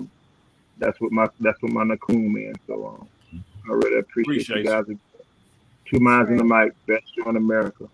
Good night. We appreciate you too. Definitely appreciate you too, buddy. Much love to you too. Well, so many others appreciate him. I always got, something off, always concerned about, how we can make those changes, which we need more of. Need to have those conversations, how to better fix our situation, fix ourselves as people, learn how to love each other. We appreciate you guys as always. We went past our time tonight, didn't we? Yes, oh, we did. Well, that's what happened. Like I said, time But time will take off. I don't know about time flying. Time will get away from me before you know it. We appreciate you guys letting us send out one of our other co-hosts missing again. He's out there working, trying to make money. Botched the Instagram. But he'll be back with us soon. Appreciate you guys. And we always hope we came and, brought something to you to consider to think. And that's what we got to do so we can work to get better. I know some people go, to me, it's saying the same thing. It's because the problems ain't fixed. Should we talk about something else before we fix what we actually dealing with? That's the question I want you to answer for me. Should we talk about something else when we hadn't fixed what we're dealing with now? That's what we need to work on. Hey, if anybody asks you, do you mind? You tell me you always mind. Every Thursday night, right here on Two Mics in My Mind. Hey, nobody told you they love you. Hey, we love you. And our name is Scholar Hall. Truly love Dr. Resident Joe. Take us home. Thank you guys Yeah. so much for being with us. We appreciate it. You know we're going late tonight. We appreciate it. But I want to leave you with it. Iron sharpens iron. You can't be sharp hanging around butter knife people. That's a good one. Make sure you know who That's you're good. hanging out, who your friends. Who are your friends? Iron sharpens iron. Joanna, stay to the end. What side your bread? Dr. Why don't Joe. you do this? Dr. Joe, If you stay hanging to out the with end. buttermilk, It's if a you special hanging out unveil. with butter knife, if you hanging out with butter knives, know what side your bread buttered on. How about that? Sharp hanging around butter knife people. I told you the But first you thing. know what side your bread, but you know what side your bread burn on. Iron. Okay. What side your side? What you go? If you hang around butter knife people, then you know what side your next. You better know what side your bread buttered on. That's because you hang with butter knife people. I don't know who use a knife to butter their bread. I always use the back of a spoon. First of all, that's for peanut butter. You know what? I just see you tearing the bread up with peanut butter. You use It's a toast. You butter the toast. You take you What, a scoop the spoon? spoon in the butter, put it on there, and you Scoop- smear it in with scoop- a spoon. Who uses a knife? the spoon. I'm so thrown. He scooped Because the same people spoon. with a vocabulary of less than 200 words. Yeah. Good night, y'all. Thanks again for tuning in. We appreciate y'all. Sorry, Flair. We'll do better. Don't forget, you hang out with butter knife people. You'll know what side your bread butter. Yeah. We're about to take it. Ladies and gentlemen, here it is, the most listened to radio show on the planet. This ultimate power in the universe. Tony Lee to the radio. Dr. Joe's there, radio. The love, Dr. Love, line on the radio. Two mics and a mind on the radio.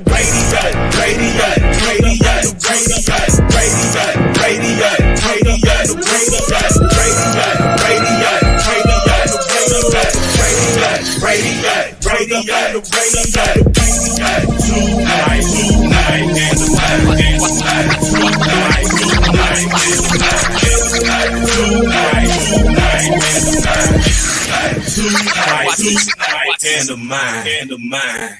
All Two right. mics and Yeah. Do something better, and we'll be better together until next week. Yeah. Good night. Yeah, don't forget 2 mics and I'm fine. Good night, y'all. Yeah, don't forget butter knife people show you what side your bread buttered on.